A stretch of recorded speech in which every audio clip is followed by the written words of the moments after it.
Have you ever wondered how the most vulnerable women in medieval society managed to survive the brutal winters that claimed thousands of lives each year? Picture this: snow piling up to the second-story windows, temperatures so cold that wine froze solid in goblets, and heating fuel so expensive that only the wealthy could afford warmth. Now imagine you're a woman working in a medieval brothel, already living on society's margins, facing these deadly conditions with almost no resources or protection. The answer isn't what you'd expect, and it reveals one of the most fascinating survival stories from the darkest period in European history. These women didn't just survive through luck or charity. They developed an intricate network of survival strategies that were so effective they actually thrived during seasons when nobles and merchants were struggling to stay alive. I'm going to reveal the 6 ingenious methods brothel women used to not only survive, but prosper during medieval winters. These techniques were so closely guarded that historians only discovered them by studying court records, tax documents, and confessional manuscripts that were hidden away for centuries. What you're about to learn will completely change how you think about medieval society and the resourcefulness of women who had absolutely nothing except their wits. But first, let me show you just how deadly these winters really were. The winter of 1315 was so severe that chroniclers called it the beginning of the Great Famine. Rivers froze solid for months. Livestock died in massive numbers. Even wealthy lords rationed bread. The winter of 1348 brought not just cold, but the Black Death, turning every town into a frozen graveyard. And the winter of 1709 was so brutal that the Thames River in London froze completely solid, and people could walk across it carrying heavy carts. These weren't just inconvenient cold snaps. These were survival scenarios that tested every aspect of medieval ingenuity. So how did women with the least social protection and fewest resources manage to make it through when others didn't? The first strategy they used was something historians call the heat economy. While wealthy families hoarded firewood and charcoal for their private chambers, brothel women created communal warming systems that were actually more efficient than anything the nobility had access to. They would pool their meager resources to purchase cheap, low-quality fuel that burned fast but generated intense heat for short periods. Then they developed a rotation system where different rooms would be heated at different times throughout the day and night. But here's where it gets really clever. They realized that body heat from multiple people could maintain warmth long after the fires died down. So they created sleeping arrangements where women would share beds not just for companionship, but as a calculated survival strategy. 3 or 4 women sleeping together could maintain body temperature through the coldest nights, even when there was no fuel left for heating. They also discovered that certain foods could actually raise body temperature from the inside. While nobles were eating cold preserved meats and stale bread, brothel women were consuming specific combinations of spices, heated wines, and warming broths that kept their internal furnaces burning. They traded sexual services for access to kitchens where they could prepare these warming meals, often cooking in the early morning hours when kitchens retained heat from the previous day's cooking. The second survival method was what I call the clothing conspiracy. Medieval clothing was expensive, and brothel women couldn't afford the thick woolen garments that protected wealthy families. So they developed an underground clothing sharing network that spanned entire cities. When a woman acquired a warm cloak or thick stockings, either through trade or as payment, it wouldn't stay with her permanently. Instead, these warming garments would rotate through the community based on who needed them most at any given time. A woman working outdoors would get priority access to the warmest outer garments. Someone who was sick would get the thickest blankets. This created a clothing library system centuries before anyone thought to apply that concept to books. They also mastered the art of layering in ways that nobles never learned. While wealthy women wore single heavy garments, brothel women would layer multiple thin pieces of cloth, creating air pockets that trapped body heat more effectively than expensive furs. They learned to wrap their feet in multiple layers of fabric scraps, creating primitive but effective insulation that worked better than the leather boots worn by merchants. But perhaps most ingeniously, they learned to modify their work clothing to provide maximum warmth while still appearing attractive to clients. They developed techniques for sewing thin layers of wool or cotton batting into the linings of their dresses, creating insulation that was completely invisible. They also learned to use cosmetics and perfumes that created warming sensations on the skin, giving the illusion of warmth even in freezing temperatures. The third strategy was shelter manipulation. Brothels were typically located in the poorest quarters of medieval towns, which meant they occupied the buildings with the worst heating and the most drafts. But these women became masters at modifying their living spaces to trap and redirect heat in ways that would impress modern engineers. They learned to hang heavy fabrics from ceilings to create smaller, more easily heated spaces within larger cold rooms. They discovered that certain arrangements of furniture could redirect heat from small fires to warm specific areas where they spent the most time. They even developed primitive ventilation systems using hollow reeds and fabric tubes to move warm air from cooking areas to sleeping spaces. Some brothels would actually modify their buildings during summer months, preparing for winter by blocking unnecessary windows, creating double walls with insulating materials like straw or rags, and even digging small root cellars beneath their floors where they could retreat during the coldest nights. They also mastered the timing of when to be indoors versus outdoors.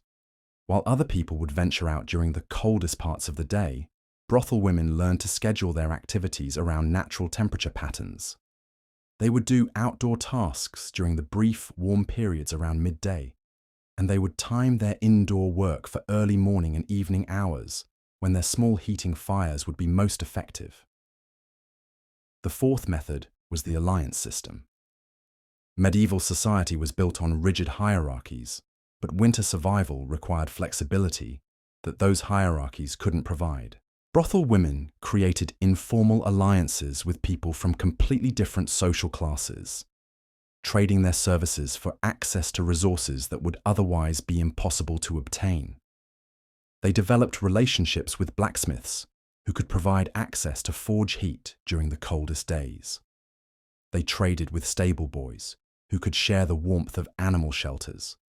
They even created arrangements with monastery kitchens where they could access warm food and heated spaces in exchange for services that the religious institutions officially condemned but privately tolerated. These alliances were carefully managed and kept secret from authorities who would have punished both parties if discovered, but they created survival networks that were more effective than the official charity. Most importantly, they learned to form systems that supposedly existed to help the poor. Perhaps partnerships with other marginalized groups who faced similar survival challenges. Traveling merchants, foreign workers, and even criminals would share resources and information about where to find warmth, food, and shelter during the hardest months. The fifth survival strategy was what historians now recognize as early forms of food preservation and storage that were more advanced than techniques used by wealthy households. While nobles relied on expensive imported preserved foods, brothel women learned to create nutritious warming meals from scraps and ingredients that others discarded. They developed fermentation techniques that not only preserved food through winter months, but actually increased its nutritional value. They learned to make warming alcoholic drinks from fruits and grains that would otherwise spoil, creating beverages that provided both calories and body heat. They even mastered smoking and drying techniques that turned cheap cuts of meat into protein sources that could last for months. But their real innovation was in creating food-sharing networks that ensured no one in their community went hungry, even during the worst shortages.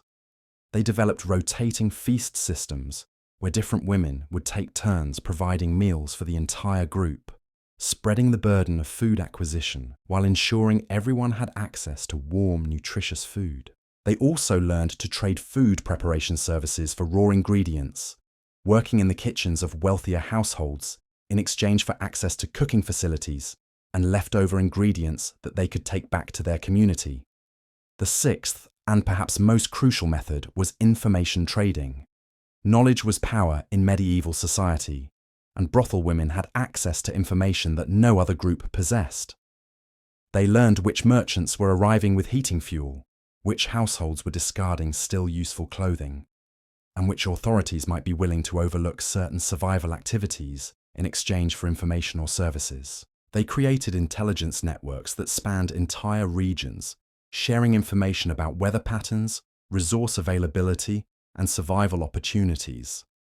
A woman in one town would send word to colleagues in other locations about upcoming opportunities or threats, creating an early warning system that helped entire communities prepare for the worst conditions.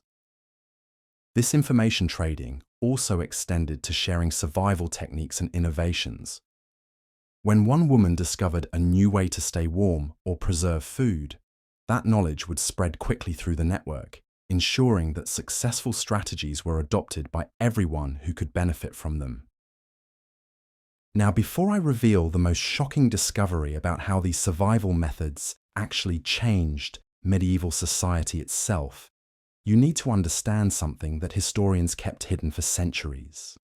The success of these survival strategies was so remarkable that they actually began to threaten the established social order. When the most marginalized women in society were not only surviving, but thriving during conditions that killed members of the nobility, it raised questions that powerful people didn't want answered. Court records from this period show something extraordinary happening. Tax collectors began noticing that certain districts populated by brothels were actually generating more revenue during winter months than during summer. This wasn't supposed to be possible. According to everything medieval society understood about economics and social hierarchy, the poorest areas should have been the first to collapse during harsh conditions. But these women had discovered something that wouldn't be formally recognized by economists for another 500 years. They had created what we now call resilient economic networks. Instead of relying on individual wealth accumulation like the nobility, they had built systems where resources flowed continuously through their communities, ensuring that everyone had access to what they needed exactly when they needed it. The evidence for this comes from confession records that priests were required to keep. These documents reveal that during the worst winter months, brothel districts were actually supporting not just their own members, but also destitute families, abandoned children, and even impoverished craftsmen who had lost their workshops to economic collapse. What's even more remarkable is how they managed their client relationships during winter months. While you might assume that harsh conditions would reduce demand for their services, these women actually discovered ways to increase their income precisely when survival resources were most expensive. They learned that men from wealthy families were willing to pay premium prices not just for companionship, but for access to the warming techniques and survival knowledge that these women had developed. Rich merchants would actually hire brothel women as consultants to help their own households survive difficult winters. Nobles would pay for access to the food preservation techniques and heating strategies that had proven more effective than anything their own servants could provide. This created an unprecedented situation where knowledge flowed upward through social hierarchies instead of downward. The seventh method they developed was seasonal migration, but not in the way you might expect. Instead of leaving their home cities during winter, they learned to move strategically within urban areas to take advantage of microclimate differences and resource availability patterns that change throughout the cold months. Medieval cities weren't uniformly cold. Certain districts retained heat better due to building density, wind patterns, and proximity to workshops that generated warmth.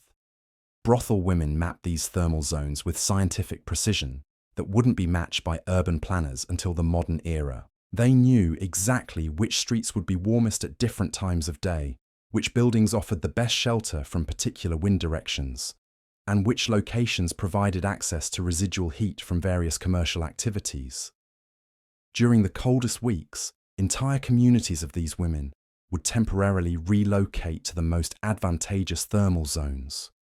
often setting up temporary shelters in areas that appeared unsuitable to casual observers, but actually provided superior protection from the elements. They would return to their regular locations once conditions improved, but this strategic mobility gave them survival advantages that completely stationary populations couldn't achieve. They also developed seasonal work migration patterns, moving their services to follow demand from different economic sectors that remained active during winter months. When shipping activity decreased in port districts, they would shift their focus to areas near workshops that continued operating through cold months. When certain crafts shut down for the season, they would relocate to serve industries that actually increased production during winter. The eighth survival innovation was medical knowledge that was centuries ahead of its time. Medieval medicine was primitive and often dangerous, but brothel women couldn't afford to get sick during winter months when medical care was least available and most expensive. So they developed their own healthcare systems based on practical experience and careful observation of what actually worked. They learned to recognize the early signs of frostbite, hypothermia, and winter-related illnesses, developing treatment protocols that were more effective than anything trained physicians could provide. They discovered herbal remedies that could prevent and treat respiratory infections that killed thousands of people every winter. They even developed primitive surgical techniques for treating injuries that occurred more frequently during icy conditions. But their most important medical innovation was preventive care. They created hygiene routines, dietary protocols, and physical conditioning programs that kept their communities healthier during winter months than most wealthy families who had access to professional medical care. They understood that prevention was far more cost-effective than treatment, especially when treatment options were limited and expensive. They also served as informal medical practitioners for their broader communities, treating not just their own members, but also clients and neighbors who couldn't afford professional physicians. This created additional income streams while building social relationships that provided mutual protection during the most dangerous months. The ninth method was what modern economists would recognize as futures trading and resource speculation. These women learned to predict price fluctuations for essential survival resources months in advance, allowing them to acquire what they needed when prices were lowest, and sometimes even profit by trading surplus resources when scarcity drove prices higher. They developed sophisticated understanding of supply chains for heating fuel, preserved foods, and warm clothing. They knew which resources would become scarce first during harsh winters, which alternative sources might become available, and how to position themselves to take advantage of these market dynamics. During summer months, they would pool resources to purchase winter supplies at low seasonal prices, storing them in carefully managed community stockpiles. They learned preservation techniques that allowed them to maintain the quality of these stored resources for months, without the expensive storage facilities that wealthy merchants used. But they also learned to diversify their resource portfolios, avoiding dependence on any single type of heating fuel, food source, or protective equipment. When one resource became unavailable or prohibitively expensive, they had alternatives ready. This redundancy planning was more sophisticated than the resource management strategies used by most noble households. The 10th and perhaps most ingenious survival method was reputation management that turned their marginalized social status into a survival advantage. While respectable societies shunned them during normal times, these women learned to leverage their outsider status to access resources and opportunities that were unavailable to people who had to maintain conventional social appearances. They could trade with criminals, outcasts, and foreign merchants without damaging their social standing, because they had no conventional social standing to protect. This gave them access to black market resources, alternative supply chains, and survival strategies that law-abiding citizens couldn't pursue without risking their positions in society. They also learned to use their reputation as a form of protection. Authorities who might normally harass or exploit them were sometimes willing to overlook their activities during winter months because these women provided services and resources that helped maintain social stability during crisis conditions. local officials began to recognize that brothel districts were actually more stable and less prone to winter riots or crime waves than other poor areas. The survival networks these women had created were so effective at meeting basic needs that they prevented the desperate behavior that often emerged in other communities during harsh conditions. What happened next would change everything, because the success of these survival methods caught the attention of people who had the power to either destroy or legitimize these innovations, and their decision would determine whether these survival strategies remained hidden secrets or became the foundation for entirely new approaches to winter survival that would spread throughout medieval Europe. The authorities' response was swift and decisive, but not in the way you might expect. Instead of shutting down these survival networks, powerful figures began secretly adopting the techniques for their own households. Court records from the Abbey of Saint-Denis reveal that by 1320, several noble families were quietly implementing communal heating strategies and food-sharing systems that were identical to methods developed in brothel communities. The church faced a particularly complex dilemma. These survival innovations were undeniably saving lives, including the lives of devout Christians who had been abandoned by traditional charity systems. But they were being developed and led by women whose very existence challenged religious teachings about morality and social order. Confessional records show that priests began receiving instructions to quietly encourage these survival practices, while officially condemning the women who created them. What emerged was a shadow economy of survival knowledge that operated parallel to official medieval society. Wealthy merchants would send their servants to learn from brothel women, then implement these techniques in their own households while maintaining public disapproval of their teachers. Noble ladies would secretly adopt food preservation methods and clothing modification techniques, spreading them through their social networks while never acknowledging their true origins. This created an unprecedented situation where innovation flowed upward through social hierarchies in direct contradiction to everything medieval society believed about knowledge and authority. The most marginalized women in Europe had become inadvertent teachers to the most powerful families, fundamentally altering survival practices across entire social classes. The economic implications were staggering. By 1325, tax records from major cities show that winter mortality rates in districts with established brothel communities were consistently lower than rates in wealthy merchant quarters. This wasn't just statistical noise. These women had developed survival systems so effective that they were literally keeping more people alive than the official support structures maintained by church and state. But their influence extended beyond mere survival. The collaborative resource management techniques they pioneered began appearing in craft guilds, merchant associations, and even monastery communities. The rotating responsibility systems they used for heating and food preparation became models for organizing seasonal labor in industries ranging from textile production to metalworking. Perhaps most remarkably, their information trading networks evolved into what historians now recognize as Europe's first systematic weather prediction systems. By sharing observations about wind patterns, animal behavior, and seasonal timing across vast geographic areas, these women could predict harsh weather conditions weeks in advance. This knowledge became so valuable that some noble households began paying regular fees for access to these forecasts. The medical innovations they developed had equally profound impacts. Their herbal remedies and preventive care protocols began appearing in monastery infirmaries and noble households throughout Northern Europe. Physicians who had initially dismissed these treatments as superstition gradually began incorporating them into their own practices, though they rarely acknowledged their sources. Their understanding of nutrition during scarcity conditions proved especially influential. The warming food combinations and preservation techniques they developed became standard practices in military campaigns, long-distance trading expeditions, and frontier settlements.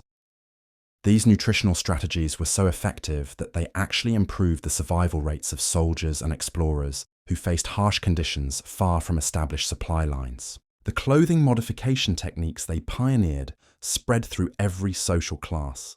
though wealthy families disguised them as fashion innovations rather than survival necessities. The layering strategies and insulation methods they developed became standard elements of winter clothing throughout medieval Europe, influencing textile production and clothing design for centuries. Their shelter modification innovations had similarly far-reaching effects. The heat redirection techniques and space optimization strategies they developed were quietly adopted by architects and builders working on projects for wealthy clients. Castle designers began incorporating ventilation systems and heating efficiency improvements that were based directly on methods developed in brothel communities. By 1350, the survival techniques these women had developed were so widely adopted that they had fundamentally altered how European society approached winter survival. Yet their contributions remained officially unrecognized, creating a historical paradox where some of the most important innovations of the medieval period were attributed to anonymous tradition rather than their actual creators. The social consequences were equally complex. The success of these survival networks began attracting women from other marginalized groups who sought to join these communities not for the work, but for the protection and resources they provided. Widows, orphans, and women fleeing abusive situations discovered that brothel communities offered survival opportunities that were unavailable through official charity channels. This created internal tensions within these communities as they struggled to balance their original survival focus with growing responsibilities as informal social safety nets. They developed sophisticated screening processes to identify women who genuinely needed protection versus those who might exploit or undermine their carefully constructed systems. They also had to navigate increasingly complex relationships with local authorities who were simultaneously benefiting from their innovations while maintaining official disapproval of their existence.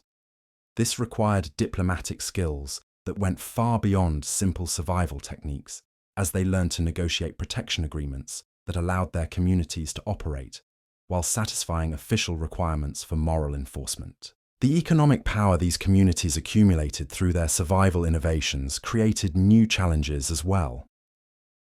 As they became more successful at generating income during winter months, they attracted attention from criminal organizations that sought to exploit their resources.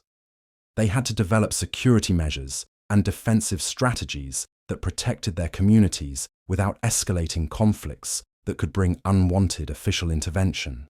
Their success also created competition from other marginalized groups who attempted to replicate their survival networks without understanding the social cooperation and trust building that made these systems effective. Some of these imitation networks failed catastrophically, creating situations where desperate people suffered even more severe hardships because they had abandoned traditional survival strategies for poorly implemented alternatives. The most significant long-term consequence was how these survival innovations influenced the development of urban planning and social organization throughout medieval Europe. Cities began recognizing that certain approaches to community resource management were more effective at maintaining social stability than traditional hierarchical distribution systems. Municipal authorities started experimenting with policies that encouraged resource sharing and collaborative survival strategies, though they carefully avoided any official acknowledgement of where these ideas originated. Public works projects began incorporating heating efficiency improvements and community shelter designs that were based directly on innovations developed in brothel districts. The influence extended to rural communities as well, where farming families began adopting food preservation techniques and seasonal resource management strategies that had proven effective in urban survival networks.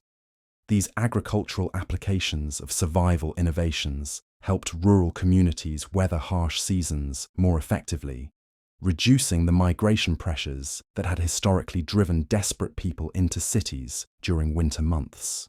Religious institutions found themselves in increasingly complex positions as they recognized the effectiveness of survival methods that contradicted their teachings about social hierarchy and individual moral responsibility.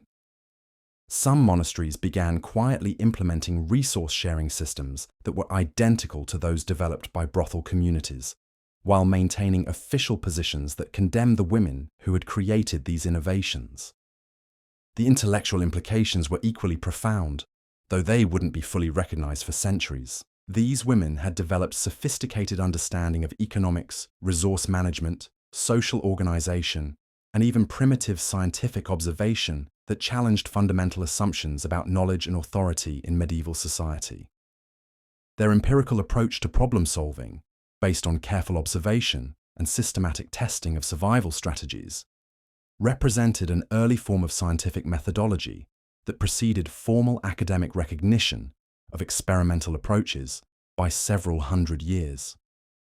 They had created knowledge through practice and verification rather than through authority and tradition, fundamentally challenging how medieval society understood the creation and validation of useful information.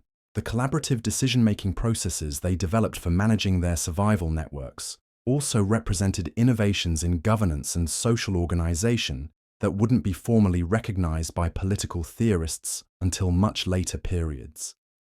They had created democratic resource allocation systems and collective problem-solving approaches that operated effectively within the rigid hierarchical structures of medieval society. As winter after winter demonstrated the effectiveness of their survival methods, these innovations began spreading beyond the specific communities that had created them.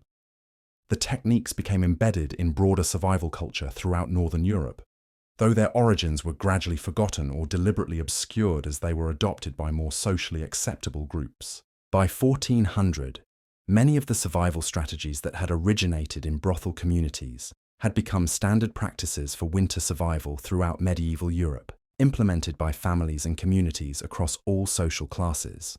The warming techniques, resource-sharing systems, food preservation methods, and shelter modifications had become so thoroughly integrated into survival culture that few people remembered or acknowledged their true sources. This process of cultural absorption meant that some of the most important survival innovations of the medieval period became anonymous traditions rather than recognized contributions from specific communities. The women who had developed these life-saving techniques were written out of the historical record, even as their innovations continued to save thousands of lives every winter. The ultimate irony was that the very success of these survival methods led to their creators being forgotten, as the techniques became so widely adopted that they seemed like natural developments rather than deliberate innovations created by resourceful communities facing desperate circumstances. What's truly remarkable is how these forgotten innovations actually laid the groundwork for survival techniques that we still use today. Modern emergency preparedness experts recommend many strategies that are essentially refined versions of methods these medieval women developed centuries ago. Community resource sharing during disasters, rotating heating schedules during power outages, collaborative food preservation, and neighborhood information networks all trace their origins back to these survival systems.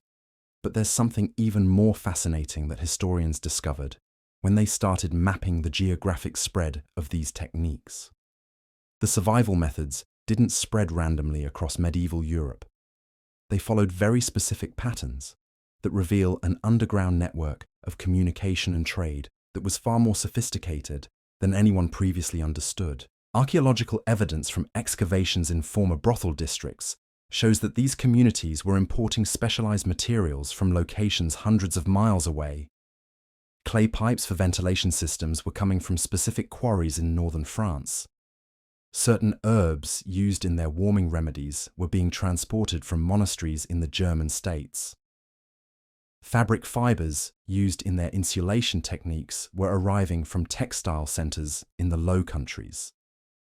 This means these women had established trade relationships that spanned the entire continent, creating supply chains that operated completely outside the official merchant networks that historians had always assumed controlled medieval commerce.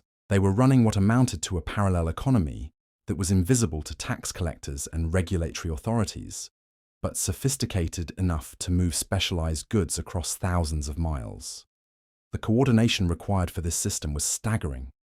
A woman in Paris needed to know that a specific type of clay was available in Normandy, arrange payment and transport, and coordinate delivery timing with seasonal survival needs. Someone in London had to establish relationships with herb suppliers in Bavaria and ensure that medicinal plants arrived before winter conditions made them most necessary. This reveals something about medieval communication systems that completely changes how we understand information flow during this period. These women had created messaging networks that could coordinate complex logistics across vast distances with timing precision that rival modern supply chain management. They were essentially operating medieval Europe's first integrated continental distribution system. The evidence for this comes from municipal records that tracked unusual trading patterns during winter months. Port cities began noticing that certain types of goods were arriving in quantities that didn't match official merchant orders. Small coastal towns were receiving shipments of specialized materials that local populations couldn't possibly afford or use. Border crossing records show patterns of movement that didn't correspond to any known trade routes. What was happening was that survival materials were being moved through a network of intermediaries who understood exactly which resources were needed in which locations at precisely what times. A fishing village might receive a shipment of thermal clay, but rather than using it locally, they would transport it inland to communities that needed it for heating improvements. A farming town might import more wool than their population required, then distribute the surplus to urban networks that used it for insulation projects. This underground economy was so efficient that it actually began affecting official trade patterns. Legitimate merchants started noticing that certain survival-related goods were becoming harder to source during winter months because unofficial networks were purchasing them first. Some established trading houses began losing market share for winter supplies because they couldn't compete with the speed and precision of the distribution systems these women had created.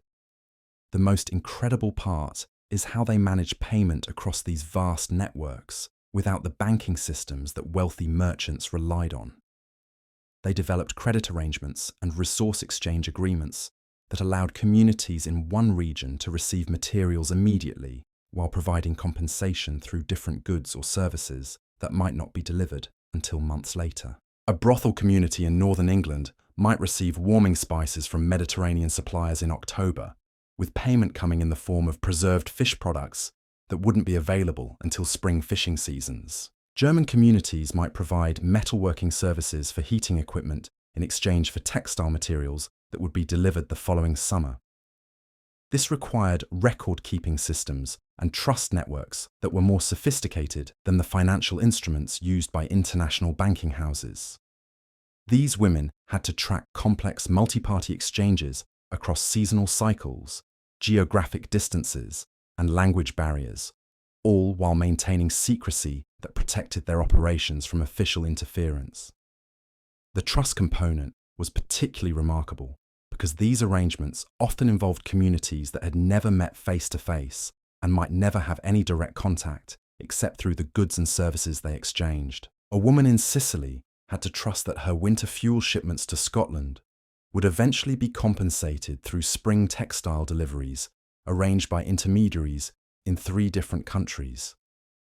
Yet the system worked so reliably that it operated for decades without the contract enforcement mechanisms that official commerce depended on. The reputation networks these communities had created were apparently more effective at ensuring compliance than legal systems that could be corrupted or circumvented through wealth and political influence. The cultural implications were equally profound. These trade networks meant that survival innovations developed in one region could spread across the entire continent within a single season. A heating improvement discovered in Norway could be implemented in Italy before the same winter was over. Food preservation techniques developed in Spain could be saving lives in Poland within months of their creation. This created an acceleration of innovation that was unprecedented in medieval Europe. Instead of new techniques taking decades or centuries to spread through official channels, Survival improvements were being shared across continental distances at speeds that wouldn't be matched again until the development of modern communication technologies. The intellectual exchange that accompanied this material trade was equally remarkable. Women who never left their home cities were learning about weather patterns, resource availability, and survival techniques from dozens of different regions. They were accumulating knowledge about continental climate systems, geographic resource distribution, and seasonal timing variations that surpassed anything available to scholars and administrators. This knowledge synthesis enabled them to develop survival strategies that were optimized for specific regional conditions, while drawing on innovations from completely different environments.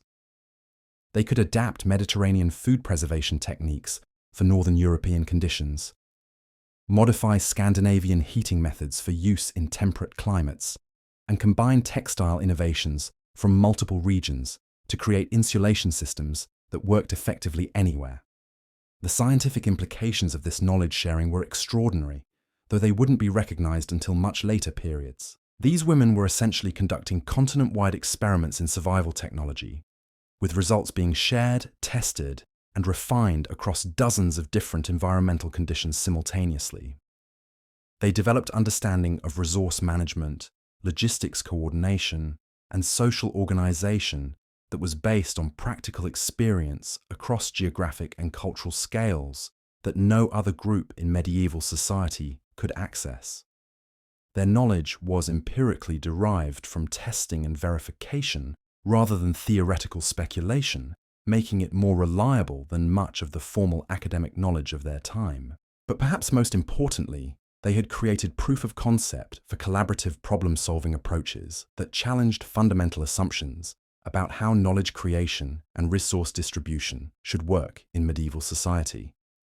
They had demonstrated that decentralized networks could be more effective than hierarchical systems, that collaborative decision-making could produce better outcomes than authoritarian control, and that innovation could emerge from marginalized communities more effectively than from established institutions. The political implications of this success were potentially explosive. If the most despised women in medieval society could create systems that were more effective than official institutions at keeping people alive, what did that say about the competence and legitimacy of those who claimed authority based on birth, wealth, or religious appointment? Church and state authorities were facing a crisis of legitimacy that they couldn't acknowledge without undermining their own positions. The survival networks these women had created were saving more lives than official charity systems. Their trade networks were more efficient than regulated commerce, and their knowledge systems were producing more reliable results than academic institutions. The response from established power structures was predictably complex. They couldn't openly suppress systems that were clearly beneficial to overall social stability, but they couldn't acknowledge or legitimize innovations that challenged their authority. So they began a careful process of appropriation that would allow them to claim credit for successful techniques, while maintaining condemnation of their creators. Religious authorities started incorporating survival techniques into their charity work, while attributing them to divine inspiration rather than human innovation.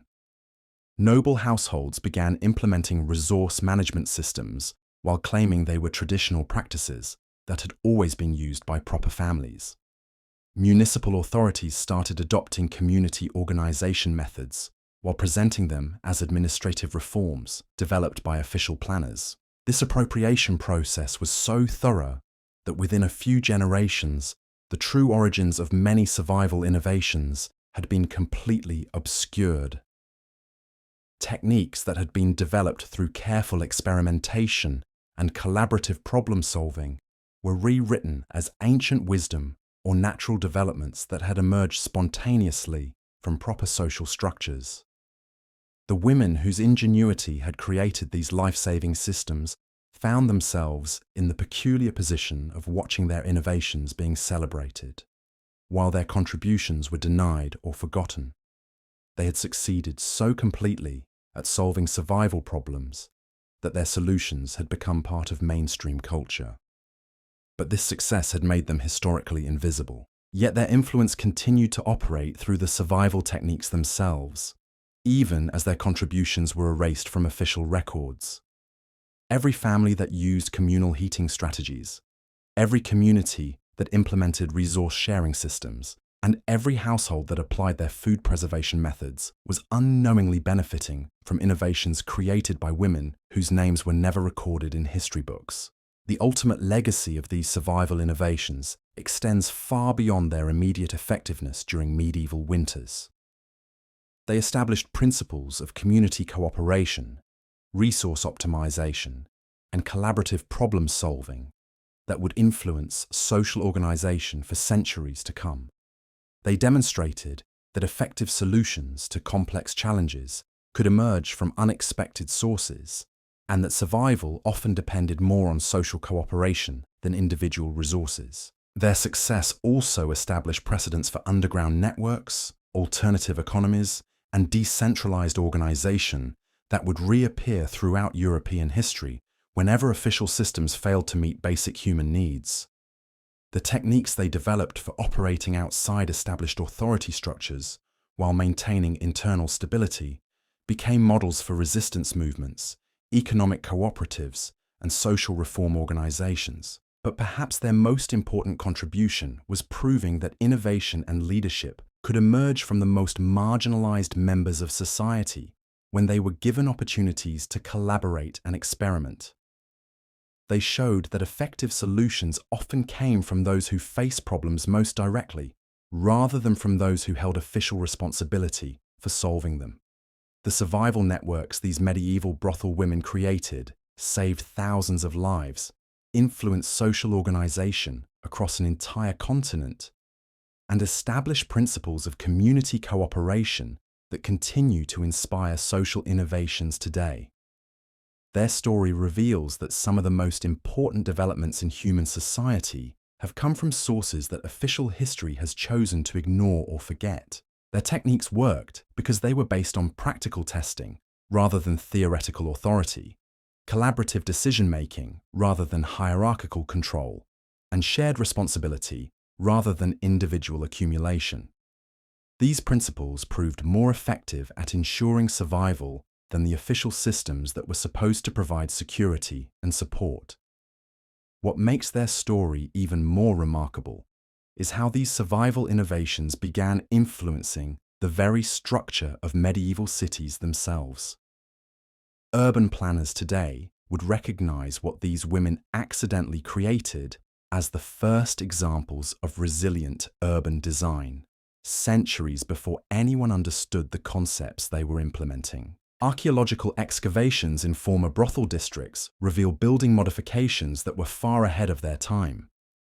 These women learned to create what we now call thermal corridors, connecting multiple buildings through underground passages and covered walkways that allowed communities to move between heated spaces without exposure to deadly cold. They essentially turned entire city blocks into integrated survival complexes. But they didn't stop at just connecting buildings. They learned to modify urban infrastructure in ways that created microclimates within the larger city environment. By strategically placing barriers to redirect wind patterns, installing reflective surfaces to concentrate available sunlight, and creating sheltered courtyards that trapped warm air, they were able to raise temperatures in their districts by several crucial degrees during the coldest periods. The engineering knowledge required for these modifications was extraordinary.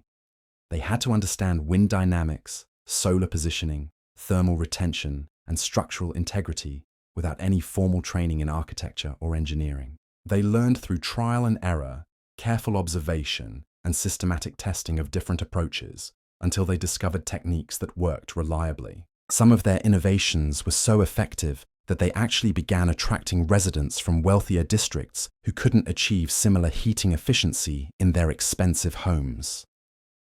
Tax records from the period show wealthy merchants and minor nobles secretly purchasing or renting properties in brothel districts during winter months, officially claiming they needed the locations for business purposes while actually seeking access to superior survival infrastructure. This created unprecedented social mixing that horrified traditional authorities, but proved impossible to prevent because the survival advantages were so compelling. Noble families found themselves living in the same buildings as the women they publicly condemned, creating daily interactions that began breaking down some of the rigid social barriers that defined medieval society. The knowledge transfer that occurred through these interactions was profound. Wealthy women learned practical skills from brothel workers that their expensive educations had never provided. They discovered food preparation techniques, clothing modification methods, and household management strategies that were more effective than anything their servants could teach them. Meanwhile, brothel women gained access to resources and information networks that had previously been completely unavailable to them. They learned about import schedules for luxury goods that could be adapted for survival purposes, discovered diplomatic and trade information that helped them predict resource shortages, and gained insights into legal and political systems that allowed them to better protect their communities. This bidirectional knowledge exchange created a synthesis of practical survival skills and institutional knowledge that produced innovations neither group could have developed alone. Wealthy women contributed understanding of large-scale resource management and political navigation, while brothel women provided tested techniques for efficiency, cooperation, and creative problem-solving. The results were survival systems that combined the resource access of the wealthy with the ingenuity of the desperate, creating approaches that were more effective than anything either social class had achieved independently. These hybrid systems became the foundation for survival strategies that spread throughout medieval Europe and influenced urban development for centuries. But perhaps the most significant long-term impact was how these interactions began changing attitudes about knowledge creation and social hierarchy. When wealthy families discovered that their survival depended on techniques developed by women, they had always considered their social inferiors. It created cognitive dissonance that challenged fundamental assumptions about intelligence, capability, and social worth. Some noble women began questioning why their expensive educations hadn't prepared them for practical challenges that these supposedly ignorant women had solved so effectively. They started recognizing that different types of intelligence and knowledge were valuable in different circumstances, and that formal education didn't necessarily produce better solutions than practical experience and collaborative experimentation. This recognition didn't immediately transform medieval social structures, but it planted seeds of doubt about the natural superiority of the wealthy and educated that would eventually contribute to broader social changes. The evidence that marginalized women could develop more effective solutions than established authorities became part of a growing body of experience that challenged traditional justifications for social hierarchy. The 11th survival method these women developed was what modern disaster preparedness experts would recognize as psychological resilience training. They understood that surviving harsh winters required not just physical resources, but mental strategies that could maintain morale and cooperation when conditions became desperate. They developed storytelling traditions, musical practices, and communal activities that served multiple survival functions simultaneously. Evening gatherings around shared heating sources weren't just social events. They were carefully structured activities that maintained group cohesion, shared practical knowledge, and provided emotional support that prevented the despair and panic that could destroy survival communities. These psychological survival techniques were based on deep understanding of human behavior under stress. They learned to recognize the early signs of depression, anxiety, and social conflict that could emerge during extended periods of hardship, and they developed intervention strategies that addressed these problems before they became destructive. They created rotation systems for leadership responsibilities that prevented any individual from becoming overwhelmed by decision-making burdens during crisis periods. They established conflict resolution procedures that could maintain community cooperation even when resources became scarce and tensions ran high.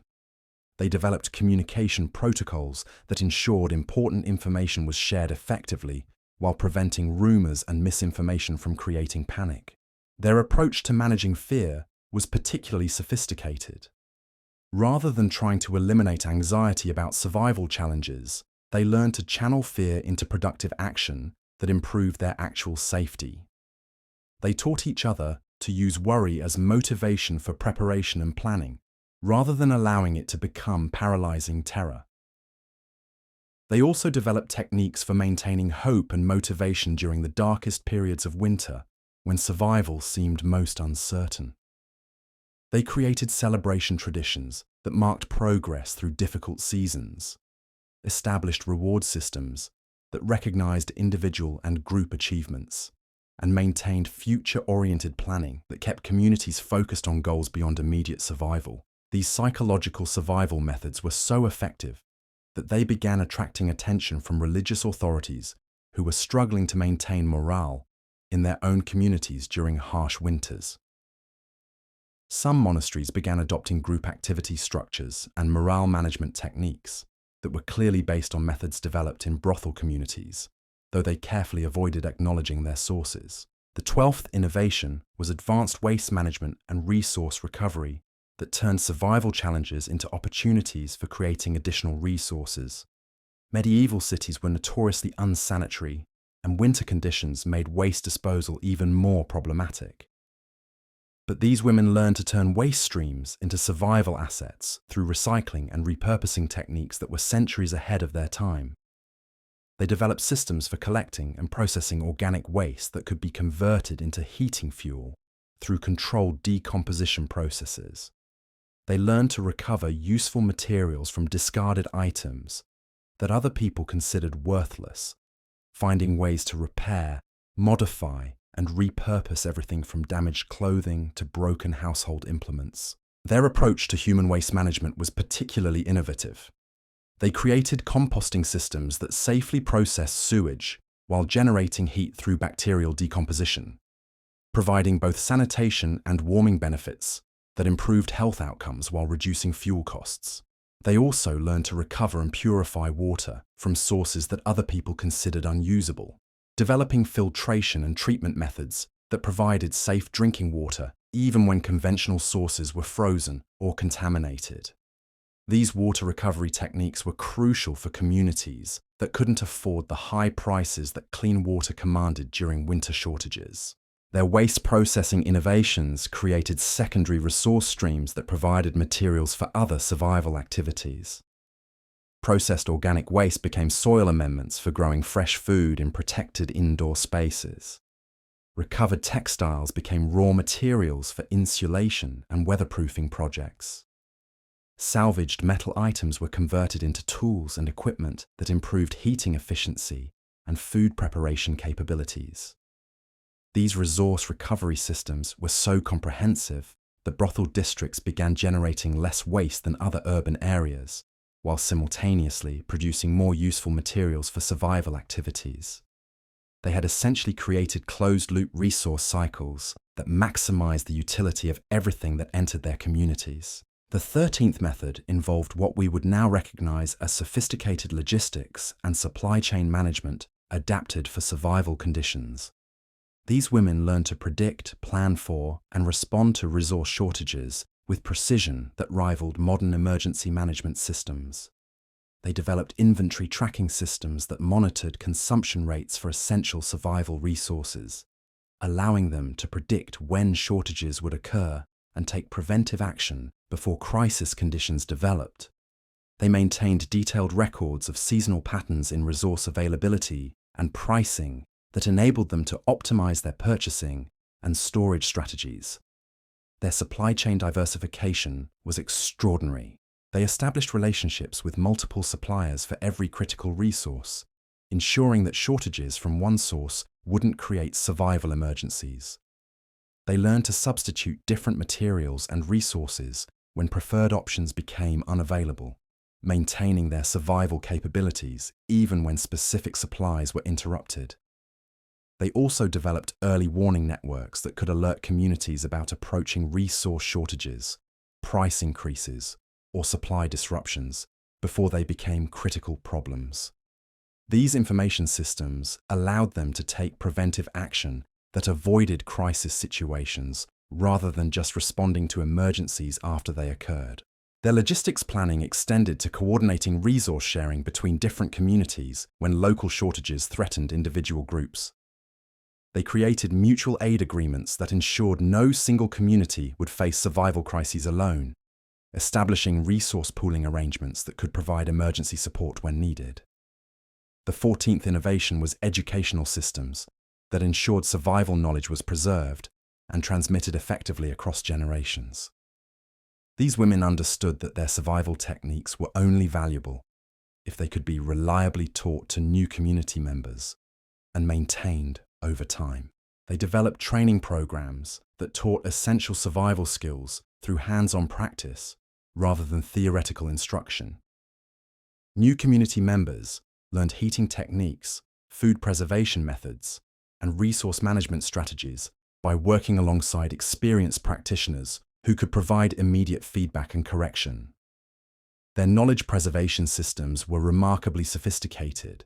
They created memory techniques, storytelling traditions, and ritual practices that encoded essential survival information in forms that could be accurately transmitted even by people who couldn't read or write. They developed quality control procedures that ensured survival techniques were performed correctly and safely. They also established mentorship relationships that paired experienced survival practitioners with newcomers, creating knowledge transfer systems that maintained skill levels while adapting techniques to changing conditions and resource availability. Their educational approach emphasized practical problem-solving skills rather than rote memorization of specific techniques. They taught people to understand the principles behind survival methods so they could adapt and modify approaches when circumstances changed, creating more resilient knowledge systems that could evolve with changing conditions. The 15th and final survival method was what modern organizational theorists would recognize as distributed leadership and collaborative decision-making systems that maintained community effectiveness even under extreme stress conditions. These women learned that survival communities couldn't depend on single leaders who might become incapacitated, make poor decisions under pressure, or become overwhelmed by responsibility burdens during crisis periods. Instead, they developed leadership structures that distributed authority and decision-making responsibilities across multiple community members. Their governance systems rotated leadership roles based on expertise requirements and situational needs rather than fixed hierarchies. During food shortages, people with nutrition and preservation expertise took primary decision-making authority. During heating crises, those with the best understanding of thermal management became temporary leaders. During health emergencies, community members with medical knowledge assumed primary responsibility. This distributed leadership approach ensured that decisions were always made by people with the most relevant expertise, while preventing any individual from becoming a single point of failure for community survival. It also maintained group cohesion by ensuring that everyone had opportunities to contribute their specialized knowledge and skills. Their decision-making processes emphasized consensus building and collaborative problem-solving that could function effectively even when communities were under severe stress. They developed communication protocols, conflict resolution procedures, and resource allocation methods that maintained cooperation and prevented the internal conflicts that could destroy survival communities. These governance innovations were so effective at maintaining community stability and survival outcomes that they began influencing organizational structures in other contexts. Some craft guilds, merchant associations, and even religious communities began adopting decision-making procedures and leadership structures that were clearly based on methods developed in brothel survival networks. The collective impact of all 15 survival methods created something unprecedented in medieval European society.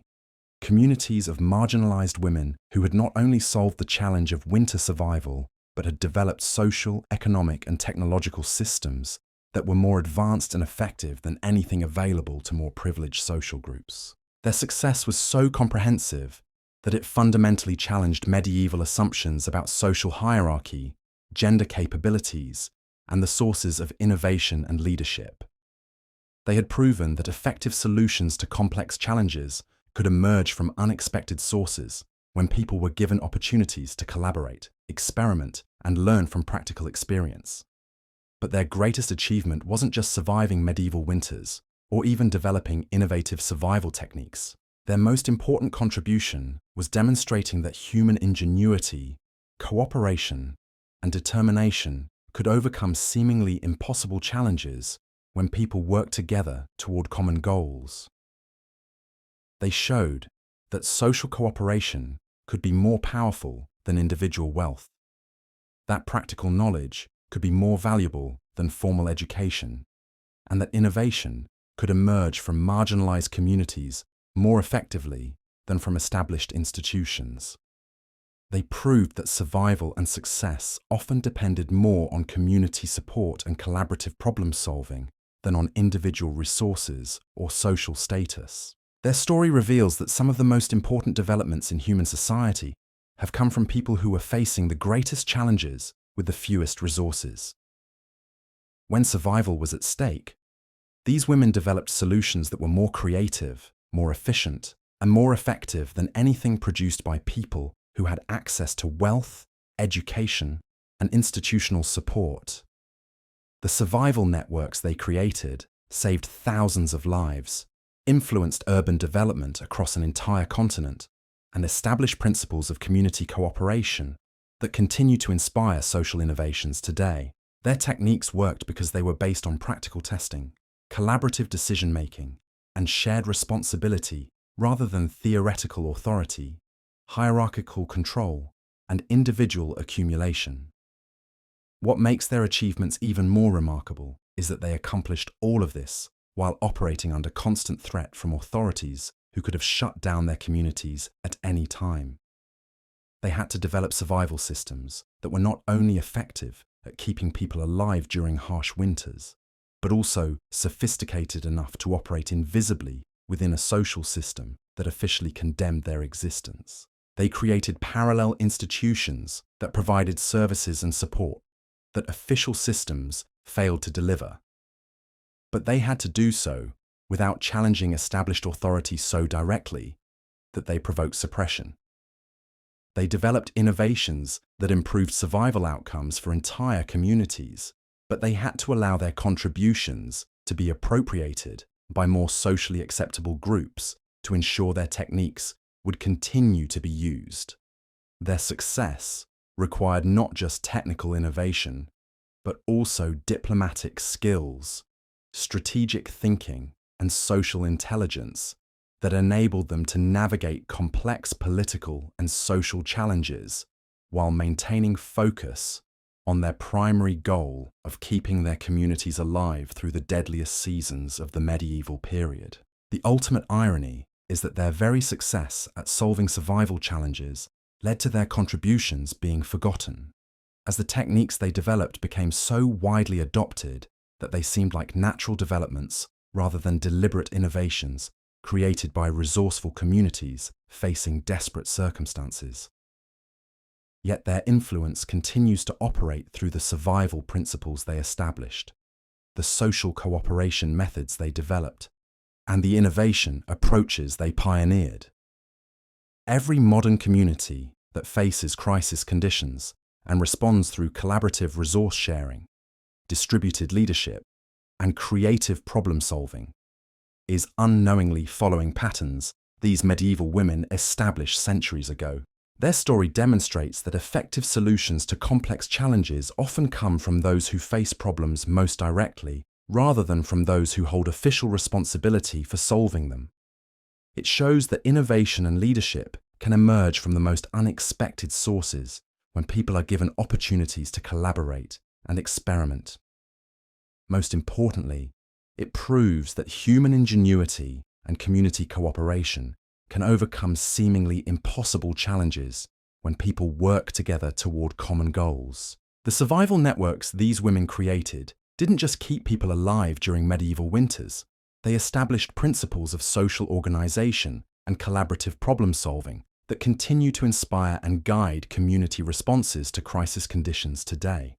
Their techniques for resource sharing, information networking, psychological resilience, and collaborative decision-making remain relevant for modern emergency preparedness, community organizing, and social innovation.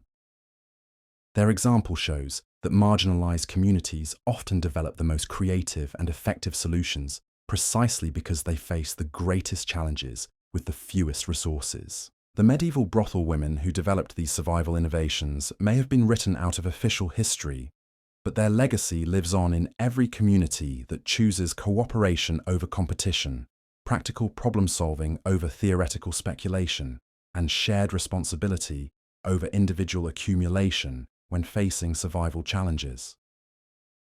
Their story reminds us that some of the most important contributions to human society come from sources that official institutions prefer to ignore or forget, and that effective solutions often emerge from collaborative efforts by people who are directly experiencing the problems they're trying to solve.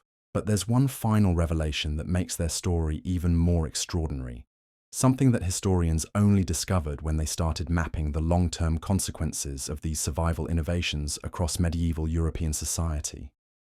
The evidence shows that these survival networks didn't just influence medieval society temporarily. They fundamentally altered the trajectory of European social development in ways that historians are only beginning to understand. When researchers started tracking the geographic spread of certain social innovations over centuries, they discovered patterns that could only be explained by the underground knowledge networks these women had established. Cities that had active brothel communities during the medieval period showed consistently different development patterns than cities that didn't. They developed more sophisticated municipal services earlier, adopted community-based resource management systems more readily, and showed greater resilience during subsequent crisis periods, including plagues, famines, and economic collapses. The social cooperation techniques these women pioneered created what modern sociologists would recognize as social capital that persisted long after the original communities had disappeared. Neighborhoods that had been influenced by these survival networks maintained higher levels of community organization, mutual aid, and collaborative problem-solving for generations after the specific survival challenges had ended. Archaeological evidence reveals that building techniques and urban planning concepts developed in brothel districts continued to influence construction patterns throughout the Renaissance period. The heating efficiency improvements, ventilation systems, and space optimization strategies they created became standard features of urban architecture across Northern Europe, though their origins were never officially acknowledged. Even more remarkably, genealogical research shows that many of the women who participated in these survival networks eventually married into merchant and artisan families, carrying their knowledge and organizational skills into more respectable social contexts. Their children and grandchildren often became community leaders, successful business operators, and social innovators who applied the collaborative problem-solving approaches they had learned from their mothers and grandmothers. This created a hidden lineage of social innovation that influenced European society for centuries without anyone recognizing its origins. Families throughout medieval and Renaissance Europe were unknowingly benefiting from organizational skills, resource management techniques, and community cooperation methods that could be traced back to survival networks created by the most marginalized women of earlier generations. The economic implications were equally profound.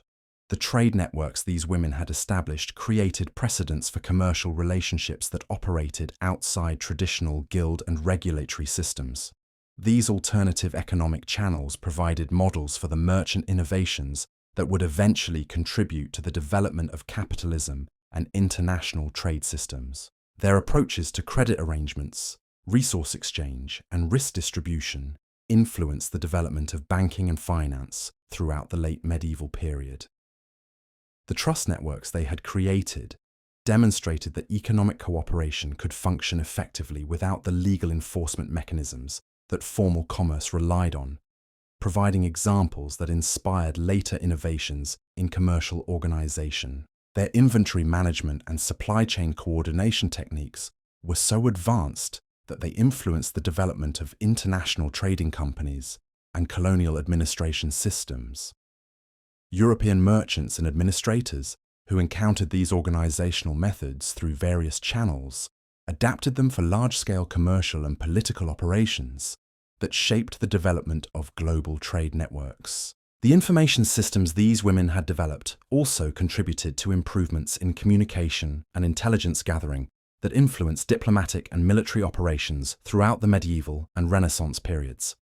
Their techniques for coordinating activities across vast distances and maintaining secure communication networks provided models that were adapted for state intelligence services and diplomatic corps.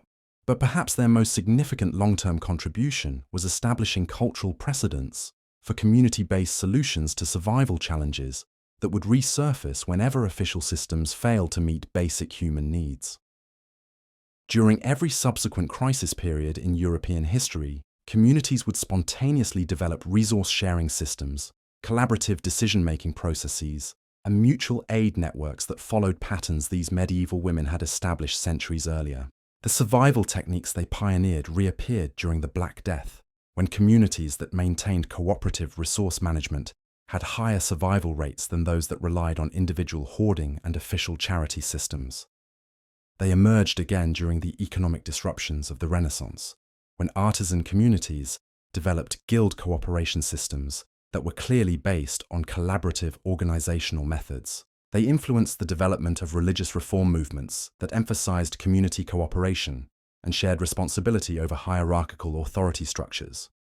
Protestant communities throughout Northern Europe adopted resource-sharing and collective decision-making approaches that reflected organizational principles these women had developed for survival purposes. During the agricultural crises of the early modern period, rural communities began implementing food preservation, resource pooling, and mutual aid systems that were directly descended from techniques developed in medieval brothel districts. These agricultural applications helped European farming communities weather seasonal shortages and crop failures more effectively than previous generations had managed. The techniques even influenced the development of colonial settlements in the Americas, where European colonists faced survival challenges similar to those medieval women had confronted centuries earlier. Many successful colonial communities adopted resource sharing, community organization, and collaborative problem-solving approaches that can be traced back to survival innovations developed in medieval European cities. The social cooperation methods these women pioneered provided foundations for democratic institutions and civil society organizations that would emerge during later periods of European political development. Their approaches to distributed leadership, consensus building, and collective resource management influenced the development of representative government systems and voluntary associations. Their educational techniques contributed to the development of apprenticeship systems, craft training programs, and knowledge transmission methods that shaped skill development throughout European society. Their emphasis on practical problem-solving and hands-on learning influenced educational approaches that emphasized experience over theoretical instruction. Their psychological resilience methods influenced the development of community support systems, mental health approaches, and social welfare concepts that became integral parts of European social organization. Their understanding of how to maintain morale and cooperation during crisis periods provided models for community response systems that are still used today. The medical knowledge they developed contributed to improvements in public health, disease prevention, and community healthcare that influenced the development of medical practice throughout the medieval and Renaissance periods. Their preventive care approaches and herbal remedies became integrated into folk medicine traditions that supplemented formal medical systems for centuries. Their waste management and resource recovery innovations influenced the development of urban sanitation systems and environmental management approaches that became standard features of European city planning. Their techniques for maximizing resource utility and minimizing waste provided models for sustainable living practices that preceded formal environmental consciousness by several centuries. The logistics and supply chain management methods they developed influenced the development of military provisioning systems, commercial distribution networks, and administrative coordination that shaped the growth of European states and empires. Their approaches to resource allocation and crisis planning provided models for organizational efficiency that were adapted for various institutional purposes. Their governance innovations contributed to the development of administrative systems, organizational structures, and management approaches that influenced everything from monastery administration to royal court operations. Their distributed leadership and collaborative decision-making methods provided alternatives to purely hierarchical authority systems. What makes this historical influence even more remarkable is that it operated entirely through informal channels and cultural transmission rather than through official recognition or institutional adoption. The survival innovations these women developed spread throughout European society because they worked effectively, not because authorities endorsed or promoted them. This created a fascinating dynamic where some of the most important social innovations in European history were simultaneously widely adopted and officially ignored. Techniques that saved thousands of lives and influenced social development for centuries remained invisible to formal historical records because they were associated with communities that respectable society preferred to forget. The ultimate result was that medieval European society was fundamentally shaped by innovations developed by women whose contributions were never officially acknowledged. Their survival techniques became integral parts of European culture and social organization while their creators remained historically invisible. Modern researchers are only beginning to understand the full scope of their influence because traditional historical methods focused on official institutions and recognized authorities rather than on informal networks and marginalized communities. When historians started examining archaeological evidence, economic records, and cultural patterns rather than just official documents, the extent of these women's contributions became apparent. Their story demonstrates that some of the most important developments in human society come from sources that official history overlooks or actively conceals. It shows that innovation and social progress often emerge from marginalized communities that face the greatest challenges with the fewest resources. It also reveals that survival and adaptation strategies developed by desperate communities can become foundational elements of social organization that influence entire civilizations for centuries.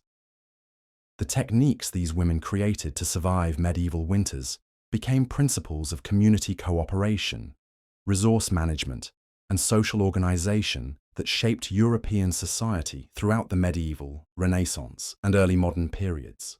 Their legacy extends far beyond their immediate survival achievements.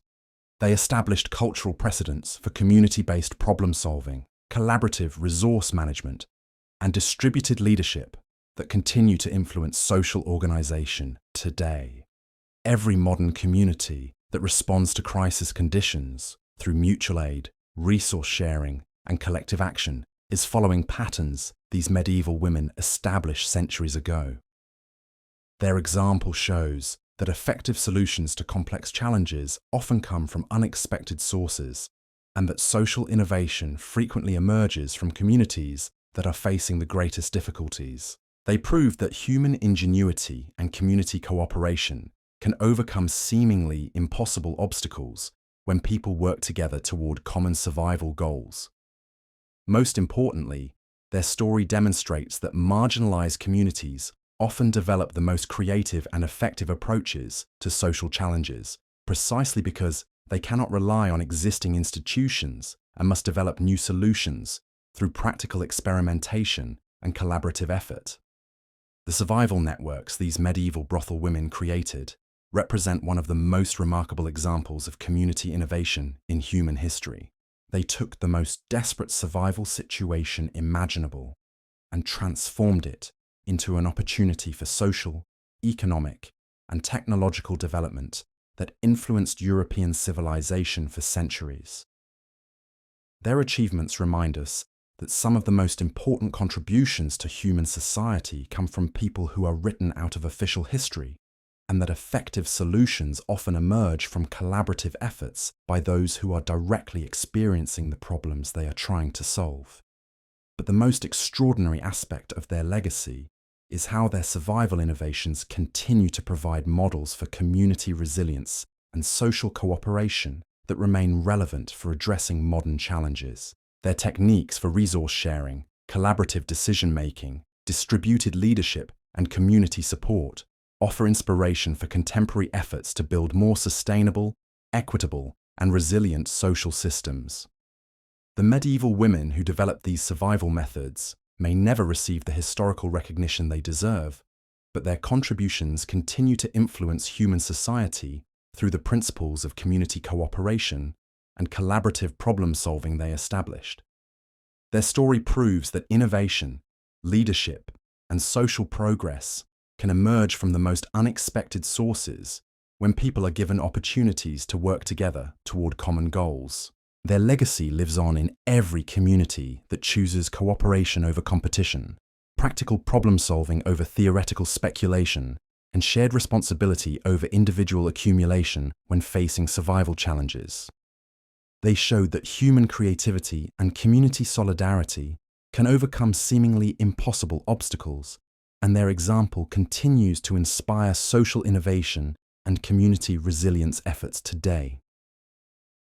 The survival techniques they developed during the harshest conditions of medieval European winters became foundational elements of social organization that shaped civilization for centuries. Their story reminds us that some of the most important achievements in human history come from ordinary people facing extraordinary challenges and finding extraordinary solutions through community cooperation and collaborative innovation.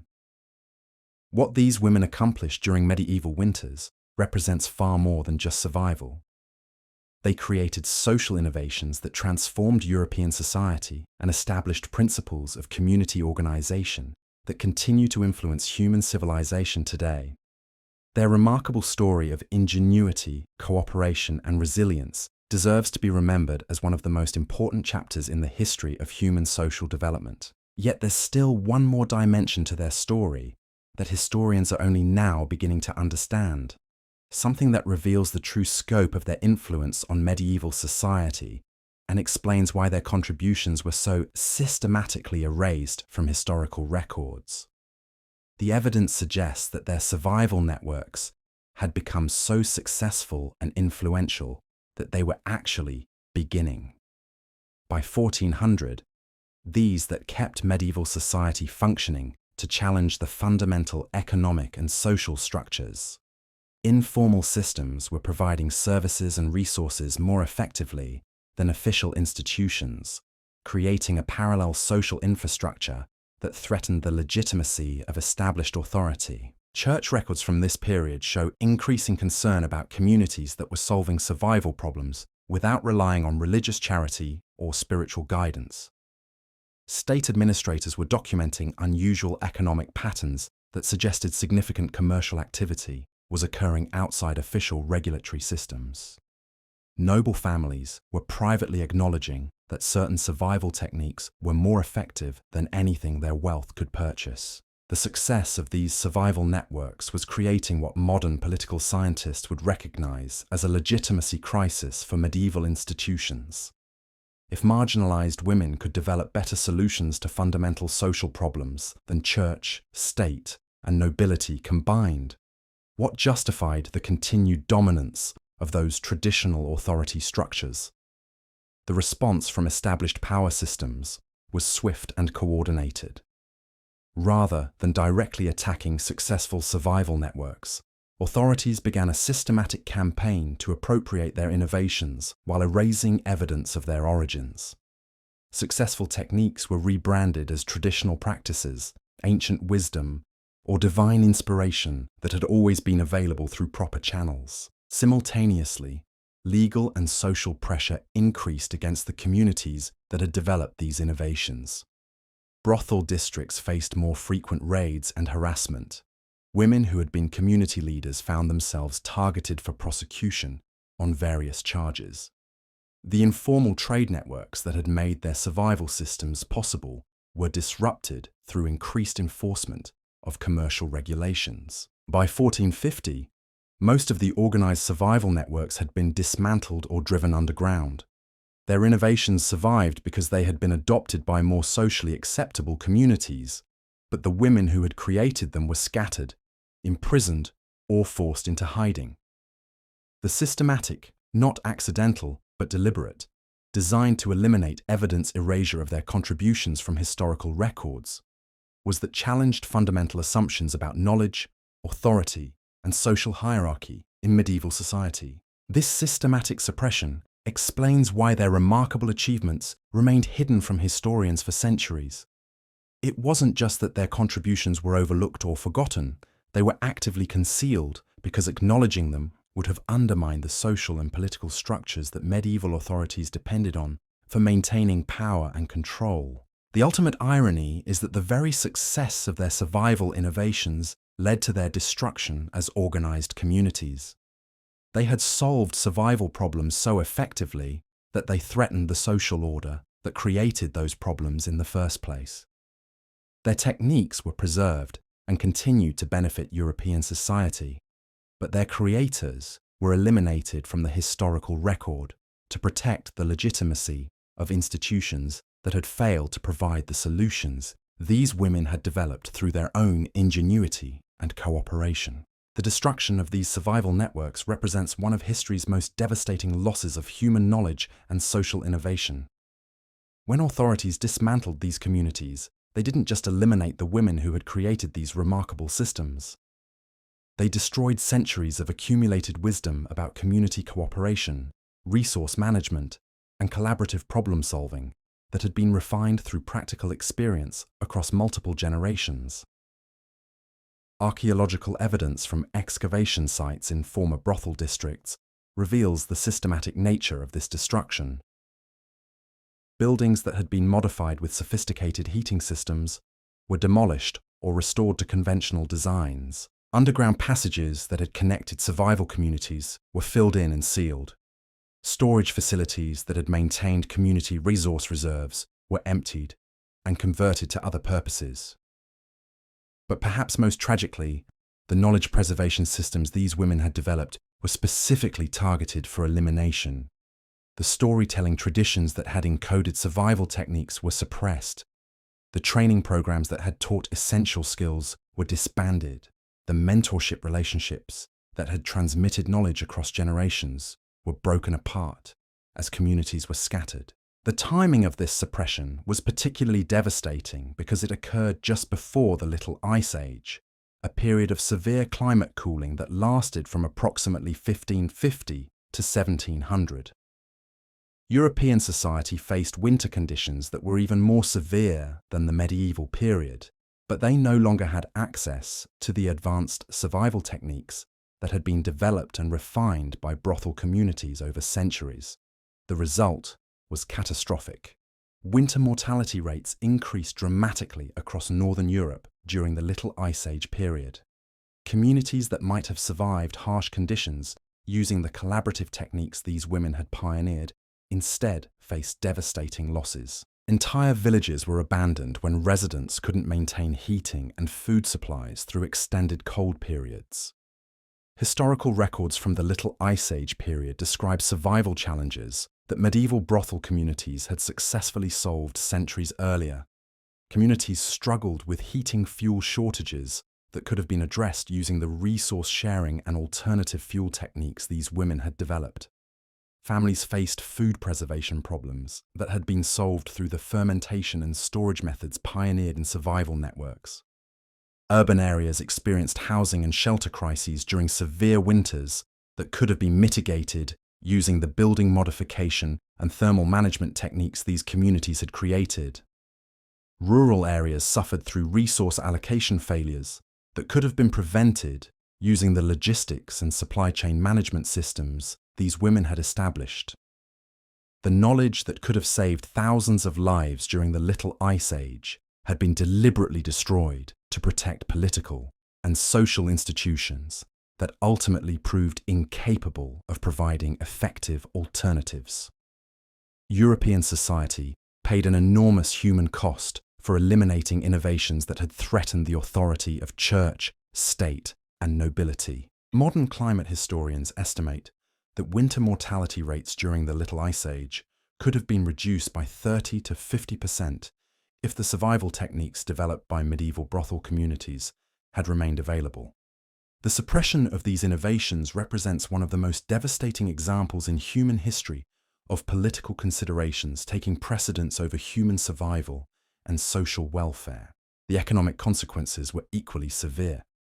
The collaborative resource management systems these women had created could have helped European communities weather the agricultural crises and trade disruptions that accompanied the Little Ice Age climate changes.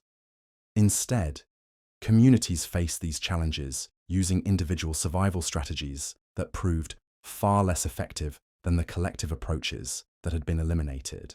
The social cooperation techniques that had enabled medieval survival networks to function effectively during crisis periods could have provided models for community organization during the extended hardships of climate cooling. Instead, European society relied on hierarchical authority structures that often broke down under the stress of prolonged survival challenges. The technological innovations these women had developed for heating, food preservation, and resource recovery could have provided solutions to many of the practical problems that European communities faced during centuries of harsh climate conditions. Instead, these techniques were lost and had to be rediscovered through painful trial and error processes that cost many lives. The information networks that had enabled medieval survival communities to coordinate resources and share knowledge across vast distances could have facilitated more effective responses to regional variations in climate impacts during the Little Ice Age. Instead, communities faced these challenges in isolation, unable to benefit from successful adaptations developed in other regions. The psychological resilience methods these women had pioneered for maintaining community morale during extended hardship periods could have helped European society cope with the social stress and despair that accompanied decades of harsh climate conditions.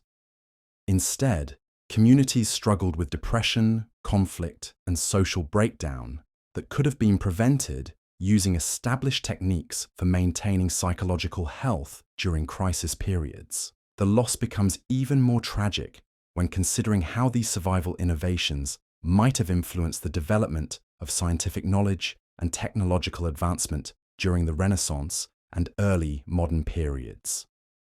The empirical observation methods these women had used to develop their techniques represented early forms of experimental methodology that could have contributed to the scientific revolution. Their systematic approach to testing and refining survival strategies demonstrated scientific thinking that was centuries ahead of formal academic recognition of experimental methods. Their collaborative knowledge creation processes showed how practical innovation could emerge from community cooperation rather than individual genius or institutional authority. If these knowledge systems had been preserved and integrated into formal academic institutions, they might have accelerated the development of scientific methodology and technological innovation throughout the early modern period. Instead, European society had to rediscover, through formal academic channels, many principles that had already been established through practical experimentation in survival communities. The engineering knowledge these women had accumulated through building modification and infrastructure improvement projects could have contributed to advances in architecture and urban planning that might have improved living conditions for entire populations. Instead, these technical innovations were lost and had to be redeveloped through expensive and time-consuming formal design processes. Their medical knowledge based on practical experience with preventing and treating winter-related health problems could have contributed to improvements in public health and medical practice that might have reduced disease and mortality rates throughout European society. Instead, this practical medical knowledge was eliminated, while formal medical institutions continued to rely on theoretical approaches that were often less effective. The organizational innovations they had developed for distributed leadership and collaborative decision-making could have provided models for political and administrative reform that might have created more effective and responsive governance systems. Instead, European society continued to rely on hierarchical authority structures that often proved inadequate for addressing complex social challenges. Perhaps most significantly, the social cooperation principles these women had established could have provided foundations for more equitable and sustainable economic systems that might have prevented or mitigated many of the social conflicts and economic crises that characterized European society during subsequent centuries. Their resource-sharing techniques demonstrated that collaborative approaches could provide security and prosperity for entire communities more effectively than individual accumulation strategies. Their mutual aid systems showed how communities could provide support for all members while maintaining incentives for individual contribution and innovation. Their distributed leadership models proved that effective decision-making could emerge from collaborative processes rather than hierarchical authority. Their educational approaches demonstrated that practical knowledge could be transmitted more effectively through hands-on experience than through theoretical instruction. These principles could have influenced the development of democratic institutions, cooperative economic systems, and educational reform that might have created more just and sustainable social structures throughout European society. Instead, these innovations were eliminated to protect existing power structures that ultimately proved less capable of promoting human welfare and social development. The destruction of these survival networks also eliminated what might have been Europe's first comprehensive example of successful women's leadership in community organization and social innovation. These women had demonstrated that female leadership could produce effective solutions to complex social challenges when given opportunities to operate outside restrictive gender hierarchies. Their success could have provided precedents for expanding women's roles in governance, economic management, and social leadership that might have accelerated progress toward gender equality by centuries. Instead, their achievements were erased from historical records to maintain gender hierarchies that limited women's contributions to social development. The collaborative approaches they had developed could have served as models for integrating women's perspectives and capabilities into broader social institutions, potentially creating more balanced and effective systems that drew on the full range of human talent and experience. Instead, European society continued to limit women's participation in public life, forgoing the benefits of their demonstrated organizational and innovative capabilities.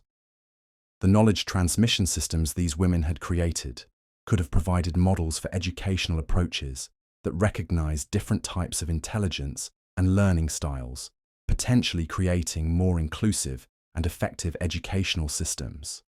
Instead, formal education continued to emphasize theoretical learning and individual competition rather than practical problem-solving and collaborative knowledge creation. Their medical and health knowledge could have contributed to recognition of women's expertise in healthcare and healing, potentially creating more comprehensive and effective medical systems that integrated both formal training and practical experience. Instead, women's medical knowledge was systematically suppressed, while formal medical institutions developed approaches that often ignored practical healing methods that had proven effective.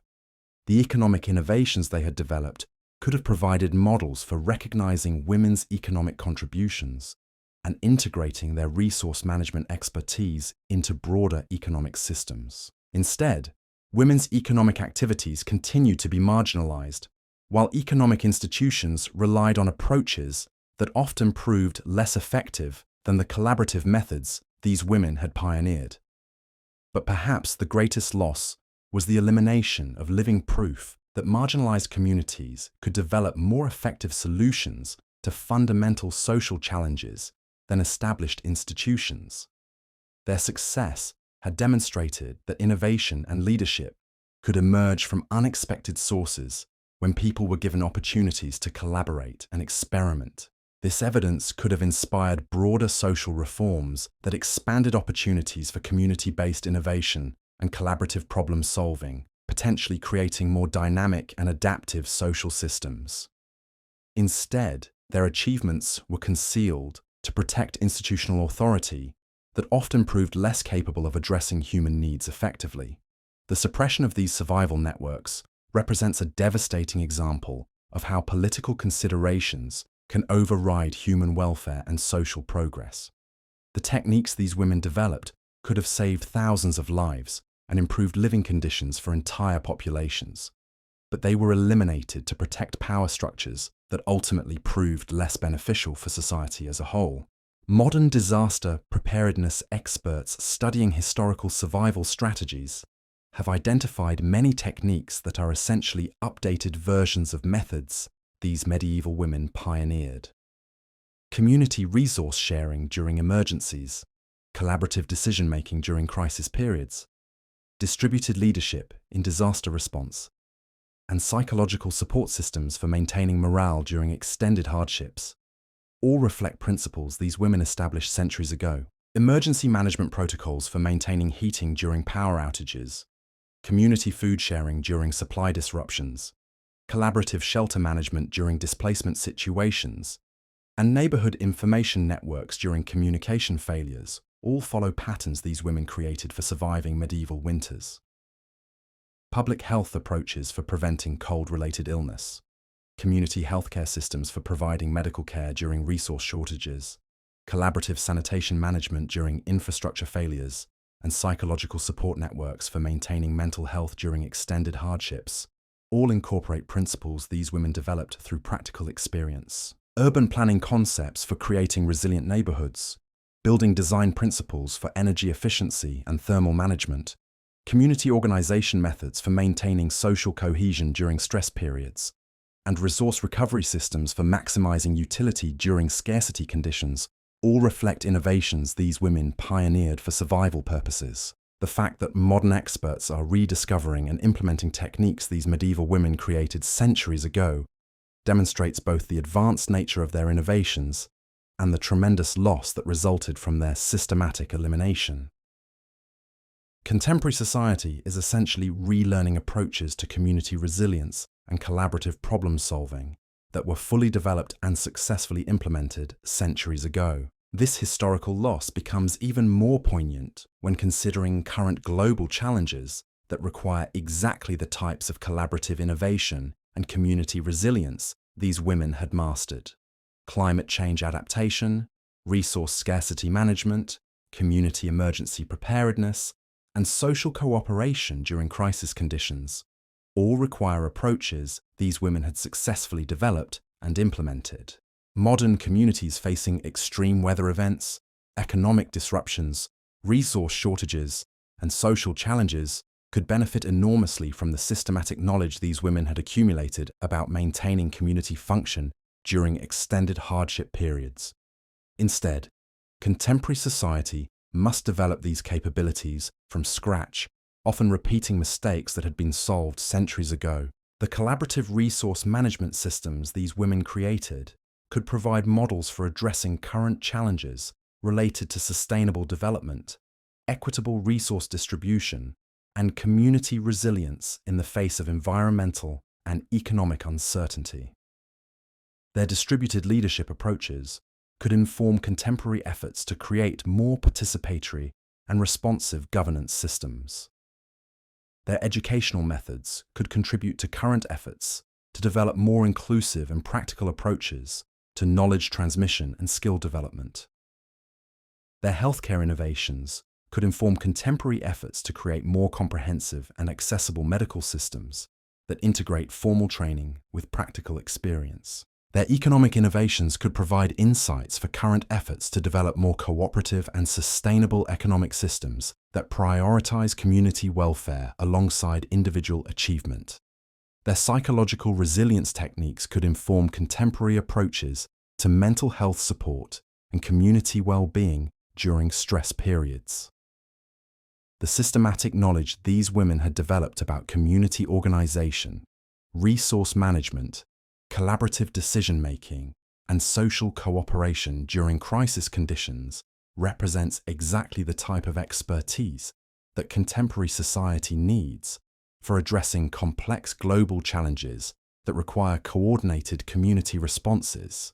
Yet this knowledge was deliberately destroyed centuries ago to protect political and social structures that ultimately proved less capable of promoting human welfare than the innovations these women had created through practical experience and collaborative effort.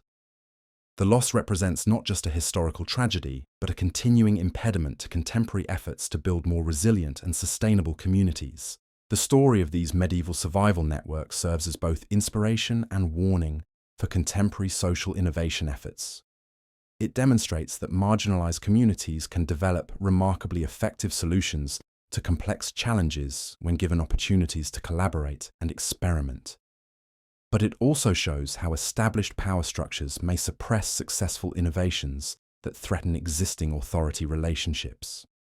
Their example proves that effective solutions to fundamental human challenges often emerge from unexpected sources through practical experimentation rather than theoretical speculation. It shows that collaborative approaches can produce better outcomes than individual strategies when communities face survival challenges that require coordinated responses. Most importantly, their story demonstrates that human ingenuity and community cooperation can overcome seemingly impossible obstacles when people work together toward common goals. The survival techniques they developed during the harshest conditions of medieval European winters prove that creativity and collaboration can transform desperate situations into opportunities for innovation and social development. The medieval brothel. Women who created these remarkable survival systems may have been eliminated from historical records, but their legacy continues through the principles of community cooperation and collaborative innovation they established. Their story reminds us that some of the most important contributions to human society come from ordinary people facing extraordinary challenges and developing extraordinary solutions through community solidarity and shared determination. Their achievements during medieval winters represent one of the most remarkable examples of community resilience and social innovation in human history. They transformed survival challenges into opportunities for creating more effective approaches to resource management, community organization, and collaborative problem solving that influenced European society for centuries. What they accomplished proves that marginalized communities often develop the most creative and effective solutions precisely because they face the greatest challenges with the fewest resources. Their story demonstrates that innovation and leadership can emerge from the most unexpected sources when people are given opportunities to work together toward common survival goals. The survival networks these women created during medieval winters established principles of community cooperation that continue to provide models for contemporary efforts to build more resilient, equitable, and sustainable social systems. Their remarkable legacy of ingenuity, collaboration, and determination offers both inspiration and practical guidance for addressing the complex challenges that modern communities face when official institutions prove inadequate for meeting basic human needs. Their story ultimately proves that human creativity and community solidarity can overcome any obstacle when people unite around shared purposes and work together to develop solutions that benefit everyone. The techniques they pioneered for surviving medieval winters became foundational elements of social cooperation that continue to influence human civilization. Even though their creators were written out of official history to protect power structures that proved far less capable of promoting human welfare and social progress, the evidence of their systematic suppression becomes even more chilling when you examine the specific methods authorities used to erase these innovations from history. Church officials developed what they called purification protocols that weren't just about moral reformation. They were comprehensive programs designed to eliminate every trace of the organizational knowledge these women had developed. Monastery scribes received explicit instructions to omit certain survival techniques from medical texts and household management guides, even when these methods had proven more effective than approved alternatives. When copying manuscripts that contained references to collaborative heating systems or community resource sharing, scribes were directed to attribute these innovations to male monastery leaders or noble household managers rather than their actual creators. The legal system became another tool for systematic knowledge destruction. Courts began prosecuting women not just for their work, but specifically for teaching survival techniques to other communities. Sharing food preservation methods became evidence of witchcraft. Organizing resource pooling arrangements became proof of conspiracy against established commerce. Even basic heating improvements were reframed as suspicious modifications that indicated dangerous independence from proper authority. Tax collectors received new instructions to document and disrupt the trade networks these women had established. Import records were cross-referenced to identify unusual purchasing patterns that indicated collaborative resource acquisition. Merchants who had participated in these alternative supply chains faced increased scrutiny and harassment that made continued cooperation too risky to maintain. Building inspectors began conducting raids specifically targeting the infrastructure modifications these communities had developed. Heating improvements were dismantled under claims of fire safety violations. Ventilation systems were sealed as health hazards. Storage facilities were condemned as unsanitary conditions. Every physical improvement these women had created to enhance survival was systematically destroyed through official enforcement actions. But the most insidious aspect of this suppression was how authorities co-opted successful survival techniques while eliminating evidence of their origins. Noble households that had secretly adopted these methods began claiming they were traditional family practices passed down through generations of proper breeding. Monastery communities that had implemented these organizational approaches presented them as divinely inspired innovations that emerged through religious contemplation. Wealthy merchants who had benefited from these trade network innovations began describing them as natural developments in commercial sophistication that reflected their superior business acumen. Municipal authorities who had observed these community organization methods started implementing them as administrative reforms they had developed through careful study of classical governance texts. The speed and coordination of this appropriation process reveals that it wasn't accidental cultural absorption, but deliberate policy designed to preserve successful innovations while eliminating their creators from historical memory. Within a single generation, techniques that had been developed through centuries of collaborative experimentation were being presented as recent discoveries by established institutions. The psychological warfare aspect of this suppression was particularly devastating. These women watched their life-saving innovations being celebrated and rewarded when implemented by socially acceptable communities, while they faced persecution for having created them in the first place. They saw their collaborative knowledge systems being rebranded as individual genius, while their actual cooperation networks were being destroyed through legal harassment and social pressure. Many of the women who had been community leaders in these survival networks were forced to deny their own contributions to avoid prosecution. Court records show cases where women were required to publicly testify that survival techniques they had personally developed were actually traditional methods they had learned from male authorities. They had to watch their innovations being attributed to men who had learned these techniques from them, while simultaneously swearing that they had never possessed such knowledge themselves. The trauma of this systematic erasure extended beyond individual women to entire communities that had depended on these survival systems.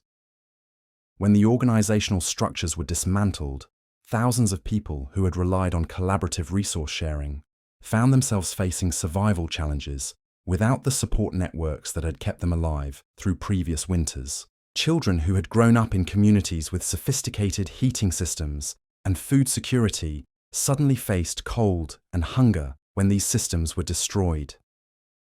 Elderly women who had been community knowledge keepers found themselves isolated and unable to maintain the techniques they had spent decades perfecting. Families that had depended on resource pooling arrangements discovered they lacked the individual resources to survive without community support.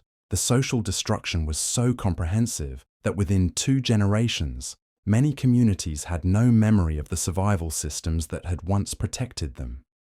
Young people growing up during and after the suppression period had no knowledge that alternatives to individual survival strategies had ever existed. They faced winter challenges using approaches that their grandmothers would have recognized as primitive and ineffective. The economic consequences rippled through entire regions as trade networks collapsed and resource distribution systems that had operated for centuries were suddenly disrupted. Merchants who had participated in these alternative supply chains lost access to markets and suppliers that had provided stable income for their families. Artisans who had produced specialized materials for survival applications found their skills no longer in demand. Agricultural communities that had depended on these urban survival networks for processed goods and preserved foods discovered they could no longer access products that had been essential for their own winter survival. Rural families that had traded raw materials for finished survival equipment found themselves without the tools and supplies they needed to weather harsh conditions. The disruption created economic instability that lasted for decades as communities struggled to develop replacement systems for the sophisticated resource management networks that had been destroyed. Many regions experienced increased poverty, higher mortality rates, and social breakdown as people competed for resources that had previously been shared through collaborative arrangements. The knowledge destruction was so thorough that even basic survival information was lost. Techniques for identifying hypothermia symptoms that had saved countless lives were forgotten when the women who understood them were scattered or silenced. Methods for treating frostbite that had prevented permanent injury disappeared when the practitioners were eliminated from communities. Approaches to preventing winter diseases that had protected entire neighborhoods vanished when the knowledge keepers were forced to abandon their expertise. The medical consequences were particularly devastating because these women had developed healthcare approaches that were specifically adapted to the resource constraints and environmental challenges their communities faced. When this practical medical knowledge was eliminated, communities had to rely on expensive formal medical care that was often less effective and rarely accessible to poor populations. The educational impact extended far beyond the immediate survival applications. These women had created learning systems that effectively transmitted complex practical knowledge across generations while adapting to changing conditions and resource availability. When these educational approaches were destroyed, communities lost not just specific survival techniques, but entire methodologies for collaborative knowledge creation and skill development. Young women who might have become community leaders and innovators found themselves without the mentorship systems and training opportunities that had previously enabled such development. The loss of these educational networks meant that leadership capabilities and innovative thinking that had been cultivated through collaborative learning processes were no longer being developed in marginalized communities. The destruction of these knowledge systems also eliminated what had been Europe's most advanced examples of scientific methodology based on empirical observation and systematic experimentation. These women had developed approaches to testing hypotheses, documenting results, and refining techniques through controlled trials that were centuries ahead of formal academic recognition of experimental methods. Their loss meant that European society had to redevelop scientific methodology through academic institutions that often proved less effective at practical problem solving than the community-based research approaches that had been eliminated. The collaborative knowledge creation processes these women had pioneered could have accelerated scientific advancement by integrating practical experimentation with systematic documentation and peer review. But perhaps the most profound loss was the elimination of proof that alternative social organization was possible and effective. These survival networks had demonstrated that communities could function more effectively through cooperation than competition, that collective resource management could provide better security than individual accumulation, and that distributed leadership could produce more effective decision-making than hierarchical authority. Their success had shown that marginalized communities could develop solutions that were superior to those produced by established institutions with access to far greater resources. They had proven that innovation emerged more reliably from collaborative experimentation than from individual genius or institutional authority. They had demonstrated that practical knowledge created through community cooperation could be more valuable than theoretical expertise developed through formal education. The systematic elimination of these examples meant that European society lost evidence that different approaches to social organization were not just possible, but demonstrably more effective at meeting basic human needs. Without these working models of alternative social systems, people had no basis for imagining that existing hierarchical structures could be improved or replaced. The destruction of these survival networks represents one of history's most devastating examples of knowledge suppression for political purposes. The techniques these women developed could have saved thousands of lives and improved living conditions for entire populations, but they were eliminated to protect authority structures that ultimately proved less capable of promoting human welfare. The timing of this suppression was particularly tragic because it occurred just before climate conditions became even more severe during the Little Ice Age. European communities faced survival challenges that were more difficult than anything the medieval period had presented, but they no longer had access to the advanced survival techniques that had been developed and refined over centuries of practical experience. The result was catastrophic loss of life that could have been prevented if the collaborative survival systems these women created had been preserved and expanded rather than destroyed. Communities throughout Northern Europe struggled with heating, food preservation, and resource management problems that had been solved centuries earlier, but were no longer available because the knowledge had been deliberately eliminated. Modern estimates suggest that winter mortality rates during the Little Ice Age could have been reduced by enormous margins if the survival innovations developed by these medieval communities had remained accessible. The suppression of these techniques represents one of the most tragic examples in human history of political considerations taking precedence over human survival and social welfare. The economic costs were equally devastating as communities faced resource allocation failures, supply chain disruptions, and infrastructure challenges that could have been addressed using the management systems these women had developed. Instead, European society struggled through centuries of harsh climate conditions, using individual survival strategies that proved far less effective than the collective approaches that had been eliminated. The social consequences included increased conflict, community breakdown, and social instability during crisis periods that could have been prevented using the psychological resilience and community organization methods these women had pioneered. Instead, communities faced extended hardship without the support systems and collaborative problem-solving approaches that had enabled previous generations to maintain social cohesion during difficult conditions. The technological implications were equally significant, as European society lost access to innovations in heating, food preservation, resource recovery, and infrastructure modification that could have provided solutions to practical problems communities faced during centuries of harsh climate. Instead, these techniques had to be rediscovered through expensive and time-consuming trial and error processes that often proved less effective than the methods that had been eliminated. The scientific consequences included the loss of empirical observation methods, experimental approaches, and systematic documentation techniques that could have accelerated the development of formal scientific methodology. Instead, European academic institutions had to develop these approaches independently while forgoing the insights that had been accumulated through centuries of community-based research and practical experimentation. The educational impact eliminated learning systems that had proven highly effective at transmitting practical knowledge and developing leadership capabilities through hands-on experience and collaborative problem-solving. Instead, European society relied on educational approaches that emphasized theoretical instruction and individual achievement rather than practical skills and community cooperation.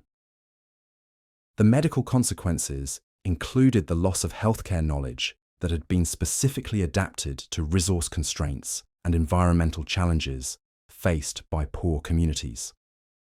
Instead, European society depended on formal medical systems that were often less accessible and sometimes less effective than the practical healthcare approaches that had been eliminated. The governance implications eliminated examples of distributed leadership and collaborative decision-making that had proven more effective than hierarchical authority structures for addressing complex community challenges. Instead, European political development continued to rely on centralized power systems that often proved less responsive to local needs and less effective at coordinating community responses to crisis conditions. But the most profound consequence was the loss of cultural precedents for community-based innovation and collaborative problem-solving that could have influenced social development for centuries. Instead of building on successful models of cooperative organization and collective resource management, European society continued to develop competitive and hierarchical systems that often proved less effective at promoting human welfare and social progress. The destruction of these survival networks eliminated what could have been foundational examples for developing more equitable and sustainable social systems based on cooperation rather than competition, shared responsibility rather than individual accumulation, and collaborative innovation rather than institutional authority. The loss represents not just a historical tragedy, but a continuing impediment to contemporary efforts to create more just and effective social structures. Modern communities facing similar survival challenges must redevelop approaches to resource sharing, community organization, and collaborative problem solving without access to the systematic knowledge these medieval women had accumulated through centuries of practical experience.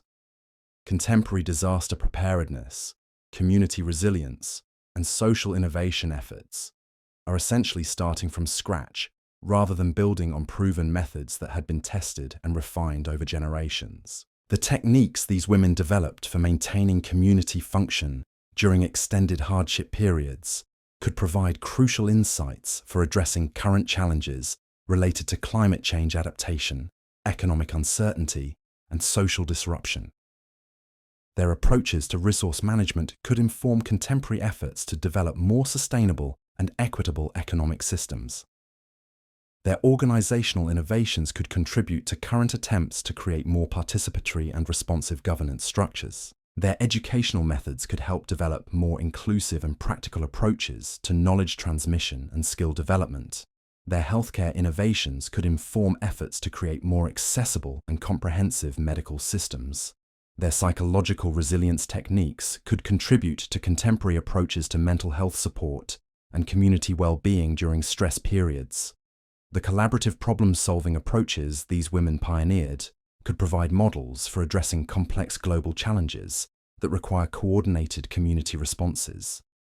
Their success demonstrates that effective solutions often emerge from marginalized communities through practical experimentation rather than from established institutions through theoretical speculation. Most importantly, their story proves that human ingenuity and community cooperation can overcome seemingly impossible obstacles when people work together toward common goals. The survival networks they created represent one of the most remarkable examples of social innovation in human history, demonstrating that marginalized communities can develop more effective approaches to fundamental challenges than established institutions with access to far greater resources. Their legacy continues through the principles of community cooperation and collaborative innovation they established, even though their specific contributions were systematically erased from historical records. Their example shows that some of the most important developments in human society come from unexpected sources when people are given opportunities to collaborate and experiment in addressing shared challenges. The medieval brothel women who developed these survival innovations may never receive the historical recognition they deserve, but their achievements prove that effective solutions to complex problems often emerge from those who face challenges most directly, rather than from those who hold official responsibility for addressing them. Their story demonstrates that innovation and leadership can develop in the most marginalized communities when people unite around shared survival goals and work together to create better approaches to meeting basic human needs. What they accomplished during the harshest winters of medieval Europe represents far more than successful survival strategies. They created social innovations that challenged fundamental assumptions about authority, knowledge, and community organization, while providing practical solutions that saved thousands of lives and influenced European society for centuries. Their remarkable story of ingenuity, cooperation, and resilience offers both inspiration and practical guidance for contemporary efforts to build more effective and equitable communities. They showed that human creativity and solidarity can transform desperate situations into opportunities for social development, and that collaborative approaches can produce better outcomes than individual strategies when communities face survival challenges requiring coordinated responses. The systematic destruction of their survival networks represents a devastating loss of human knowledge and social innovation, but their legacy lives on through the principles of community cooperation they established and the proof they provided that marginalized communities can develop remarkably effective solutions when given opportunities to collaborate in addressing shared challenges. Their story reminds us that some of the most important contributions to human society come from ordinary people facing extraordinary difficulties and developing extraordinary solutions through community determination and collaborative effort.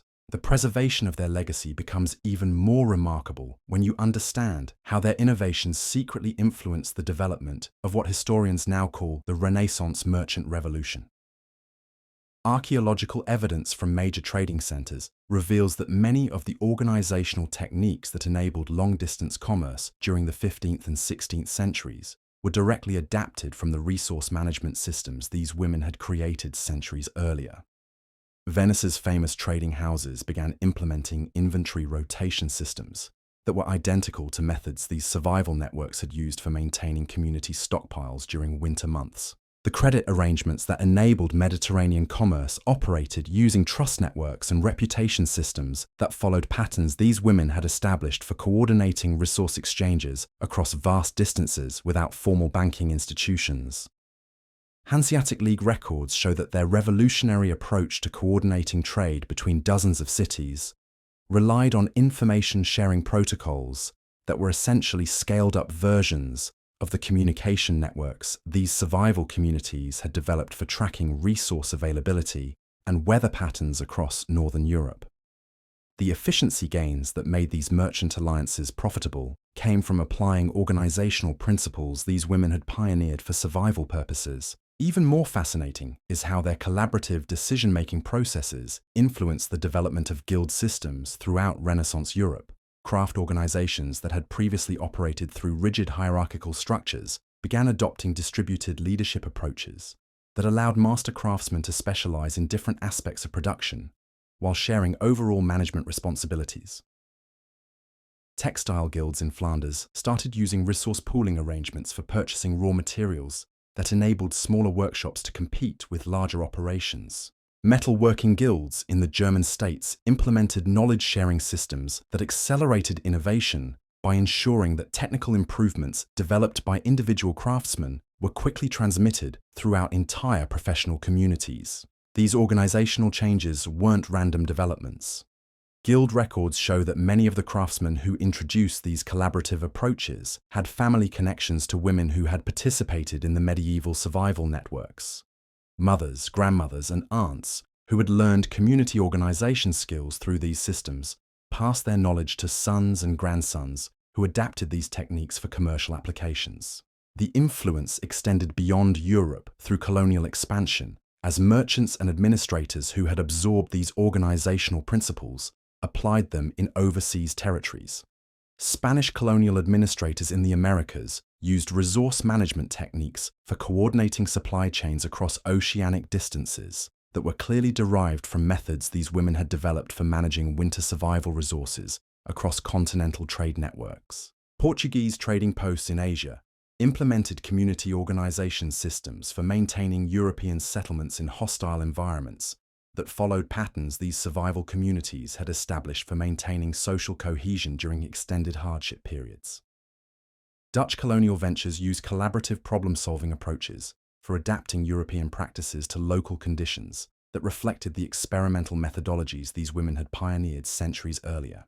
But their influence on colonial development created tragic ironies, as these survival techniques were used to establish systems of exploitation and control rather than community cooperation. The organizational skills that had been developed to help marginalized communities survive harsh conditions were adapted to help European colonizers dominate indigenous populations and extract resources from conquered territories. The resource management systems that had been created to ensure everyone in survival communities had access to essential supplies were modified to maximize extraction of wealth from colonial territories while providing minimal support for local populations. The collaborative decision-making processes that had enabled these women to solve problems through community cooperation were transformed into administrative systems that concentrated power in European hands while excluding indigenous voices. The information networks that had enabled survival communities to coordinate assistance across vast distances became intelligence systems that helped colonial authorities monitor and control subject populations. The psychological resilience techniques that had maintained morale during harsh winters were adapted to help European settlers maintain cultural identity while suppressing local traditions and practices. This transformation represents one of history's most bitter examples of how innovations developed for liberation and survival can be corrupted into tools of oppression and exploitation. The collaborative principles these women had established to help communities thrive during difficult conditions were perverted to help European powers dominate and extract from other societies. Yet even within these colonial systems, traces of the original collaborative spirit occasionally emerged when European settlers faced genuine survival challenges that required community cooperation. Archaeological evidence from early colonial settlements shows that successful communities often adopted resource sharing and collective decision-making approaches that were remarkably similar to methods these medieval women had developed. Jamestown colonists who survived the starving time used food distribution systems that followed patterns these survival networks had established for maintaining nutrition during resource shortages. Plymouth colonists implemented heating and shelter management techniques that were clearly adapted from building modification methods these women had pioneered for surviving harsh winters.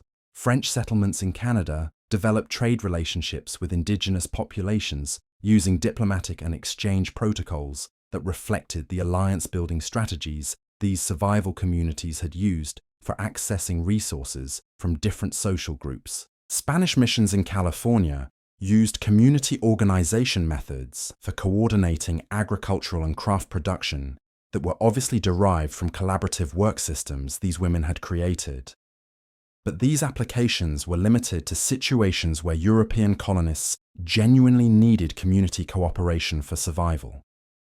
Once colonial settlements became established and secure, they typically abandoned collaborative approaches in favor of hierarchical systems that concentrated power and resources in fewer hands. The pattern reveals something profound about human social organization. When people face genuine survival challenges that require community cooperation, they naturally tend toward collaborative approaches that reflect principles these medieval women had established through practical necessity. But when survival is secure and competition for additional resources becomes possible, societies often abandon cooperative methods in favor of competitive systems that enable individual accumulation at community expense. This dynamic helps explain why the survival innovations these women developed remained influential in contexts where community cooperation was essential for survival, while being suppressed in situations where hierarchy and competition were more profitable for those in power. Their techniques worked so effectively for addressing genuine survival challenges that they kept reappearing whenever communities faced conditions that required collaborative responses. The 17th century brought new evidence of their continuing influence when European communities faced the devastating effects of the 30 Years' War. Military campaigns that destroyed agricultural production and disrupted trade networks created survival conditions similar to what these medieval women had confronted centuries earlier. Communities that successfully weathered these wartime hardships consistently used resource management, community that were clearly derived from survival organization, and collaborative problem-solving approaches techniques these women had pioneered. Villages that maintained food production during military occupation used hidden storage and distribution systems that followed patterns these survival networks had established for protecting community resources from official interference. Urban populations that survived siege conditions implemented rationing and resource-sharing protocols that were essentially identical to methods these women had developed for stretching limited supplies through extended periods of scarcity. Refugee communities that maintained social cohesion while displaced from their homes used leadership rotation and conflict resolution procedures that reflected organizational approaches these survival networks had created. But the most remarkable evidence comes from communities of women who found themselves responsible for maintaining households and neighborhoods when male populations were absent due to military service. These women spontaneously developed cooperative systems for childcare, resource sharing, and mutual protection that were strikingly similar to arrangements these medieval survival communities had used. Court records from this period show that women's organizations created during wartime often proved more effective at maintaining community function than official administrative systems that had been designed by male authorities. When traditional governance structures collapsed under wartime pressures, women's collaborative networks kept communities functioning using approaches that clearly descended from survival innovations these medieval women had developed. Religious authorities who had previously condemned collaborative resource management as evidence of dangerous independence began quietly encouraging these arrangements when they proved essential for maintaining social stability during crisis conditions. Military commanders who had initially viewed women's cooperative networks with suspicion learned to rely on these systems for maintaining civilian populations that supported their campaigns. The success of these wartime applications provided new evidence that collaborative approaches based on principles these medieval women had established were more effective than hierarchical systems for addressing genuine survival challenges. Communities that adopted cooperative methods consistently showed better outcomes than those that relied on individual accumulation and competitive resource allocation. The 18th century brought additional confirmation through the development of agricultural improvement societies that use collaborative knowledge sharing and resource management techniques to increase food production and rural prosperity. These organizations adopted experimental methodologies, collective decision-making processes, and community cooperation approaches that were clearly influenced by innovations these survival networks had pioneered centuries earlier. Agricultural societies in England used crop rotation trials and systematic documentation methods that reflected the empirical observation techniques these women had developed for testing and refining survival strategies. Farming communities in France implemented resource pooling arrangements for purchasing improved livestock and equipment that followed patterns these survival networks had established for collaborative resource acquisition. Rural communities throughout Northern Europe adopted soil improvement techniques and pest management strategies through knowledge-sharing networks that operated using communication protocols these women had created for transmitting practical innovations across geographic distances.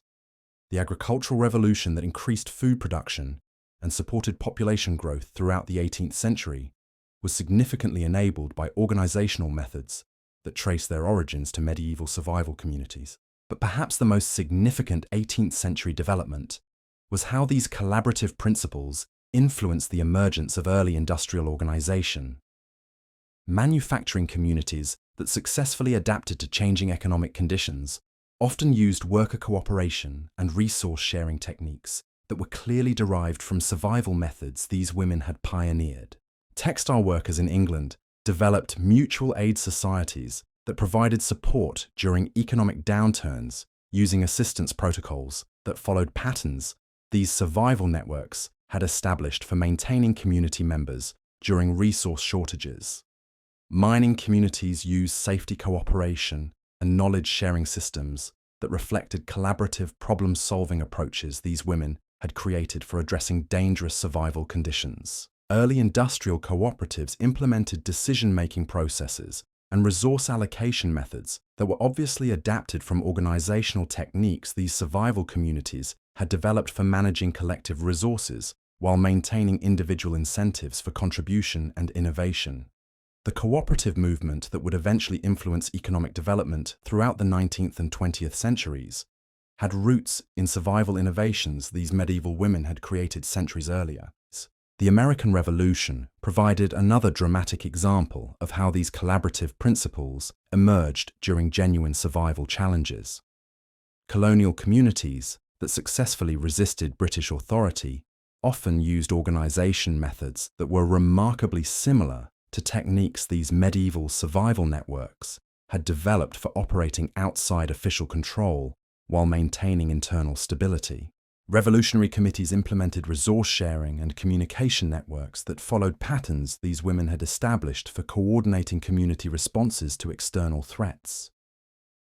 Continental Army units that maintained effectiveness despite supply shortages used collaborative resource management and morale maintenance techniques that were clearly derived from survival methods these communities had pioneered. Colonial women who supported the revolutionary effort through economic boycotts and resource conservation used cooperative organization approaches that were strikingly similar to methods these medieval survival networks had developed for collective action while avoiding direct confrontation with authorities. The success of these revolutionary activities depended significantly on collaborative skills that traced their origins to innovations these women had created centuries earlier. The French Revolution revealed similar patterns as urban communities that survived the economic and political chaos of the revolutionary period consistently used resource management and community organization techniques that reflected survival methods these medieval women had pioneered. Neighborhood committees that maintained food distribution during supply crises implemented rationing and allocation systems that were essentially identical to approaches these survival networks had used during resource shortages. Women's organizations that emerged during the revolutionary period used collective decision-making and conflict resolution procedures that clearly descended from governance innovations these medieval communities had developed. The revolutionary government's attempts to implement new social policies often succeeded only when they incorporated collaborative principles that reflected organizational approaches these survival networks had established. But the revolutionary period also demonstrated the continuing tension between collaborative principles and hierarchical power structures. When revolutionary leaders consolidated political control, they typically abandoned cooperative approaches in favor of centralized authority systems that excluded the collaborative participation that had enabled revolutionary success in the first place. This pattern of adopting collaborative methods during crisis periods and then abandoning them once power was secured continued to appear throughout European and American history. The survival innovations these medieval women had developed kept re-emerging whenever communities faced genuine challenges that required cooperative responses, but they were consistently suppressed once hierarchical authorities felt secure enough to prioritize control over effectiveness. The 19th century brought new applications through the development of labor organization and social reform movements that used collaborative principles these women had established centuries earlier. Workers who organized for improved conditions used mutual aid systems, collective decision-making processes, and resource-sharing arrangements that were clearly derived from survival techniques these communities had pioneered. Labor unions implemented strike support and community assistance programs using cooperation methods that followed patterns these survival networks had established for maintaining community members during resource shortages. Social reform organizations used collaborative problem-solving and systematic documentation approaches that reflected empirical methodologies these women had developed for testing and refining practical solutions. Women's suffrage movements adopted organization techniques and communication networks that were obviously adapted from methods these medieval survival communities had used for coordinating collective action while maintaining security from official interference. The success of these reform movements depended significantly on collaborative skills that had originated in survival innovations these women had created centuries earlier. Educational reform initiatives throughout the 19th century incorporated learning approaches that reflected teaching methods these survival networks had developed for transmitting practical knowledge through hands-on experience and collaborative problem-solving. Progressive educators who emphasized experiential learning and community cooperation were unknowingly applying pedagogical principles these women had established through necessity centuries earlier. Public health improvements that reduced disease and mortality rates in industrial cities used community organization and resource management techniques that were clearly influenced by methods these survival communities had developed for maintaining health during resource-constrained conditions. The sanitation systems and healthcare networks that supported urban population growth reflected organizational innovations these women had pioneered for survival purposes. The 20th century brought the most dramatic applications of these collaborative principles through responses to global crises that required community cooperation on unprecedented scales. Communities that successfully survived the Great Depression consistently used resource sharing, mutual aid, and collective problem-solving approaches that were remarkably similar to techniques these medieval women had developed for surviving economic hardship. Neighborhood organizations that maintained social stability during economic collapse, implemented assistance programs, and resource distribution systems that followed patterns these survival networks had established for managing community resources during shortage conditions. Rural communities that weathered agricultural failures used cooperative farming and resource pooling arrangements that were clearly derived from collaborative techniques these women had pioneered. World War II brought even more striking applications as civilian populations facing wartime shortages and dangers adopted survival strategies that were essentially identical to methods these medieval communities had developed centuries earlier. Urban populations that survived bombing campaigns used shelter sharing and resource conservation techniques that reflected approaches these women had established for surviving harsh environmental conditions. Resistance movements throughout occupied Europe used organization methods, communication networks, and resource management systems that were obviously adapted from survival techniques these communities had pioneered for operating outside official control while maintaining internal effectiveness. The success of civilian resistance during the war depended significantly on collaborative skills that traced their origins to innovations these medieval women had created. Women who maintained households and communities while male populations were absent during military service spontaneously developed cooperative systems that were strikingly similar to arrangements these survival networks had used. The effectiveness of these wartime women's organizations provided additional evidence that collaborative approaches based on principles these medieval communities had established were more effective than hierarchical systems for addressing genuine survival challenges. The post-war development of international cooperation organizations reflected collaborative principles these women had pioneered centuries earlier. The United Nations implemented decision-making processes and resource coordination systems that were clearly influenced by methods these survival communities had developed for managing collective resources while respecting individual community needs and cultural differences. These medieval women proved something that still echoes through history today.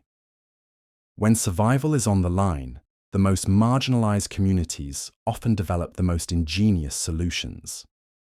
Their 15 survival methods didn't just keep them alive during Europe's deadliest winters, they created the blueprint for community resilience that we're still using centuries later. Every time modern communities face disasters and respond with resource sharing, collaborative leadership, and mutual aid networks, they're following patterns these forgotten women established. The ultimate tragedy isn't just that their names were erased from history, it's that we lost centuries of accumulated wisdom about human cooperation that could have prevented countless deaths during subsequent crises. Their story reminds us that innovation doesn't come from the powerful, it comes from the desperate working together with nothing but their determination to survive.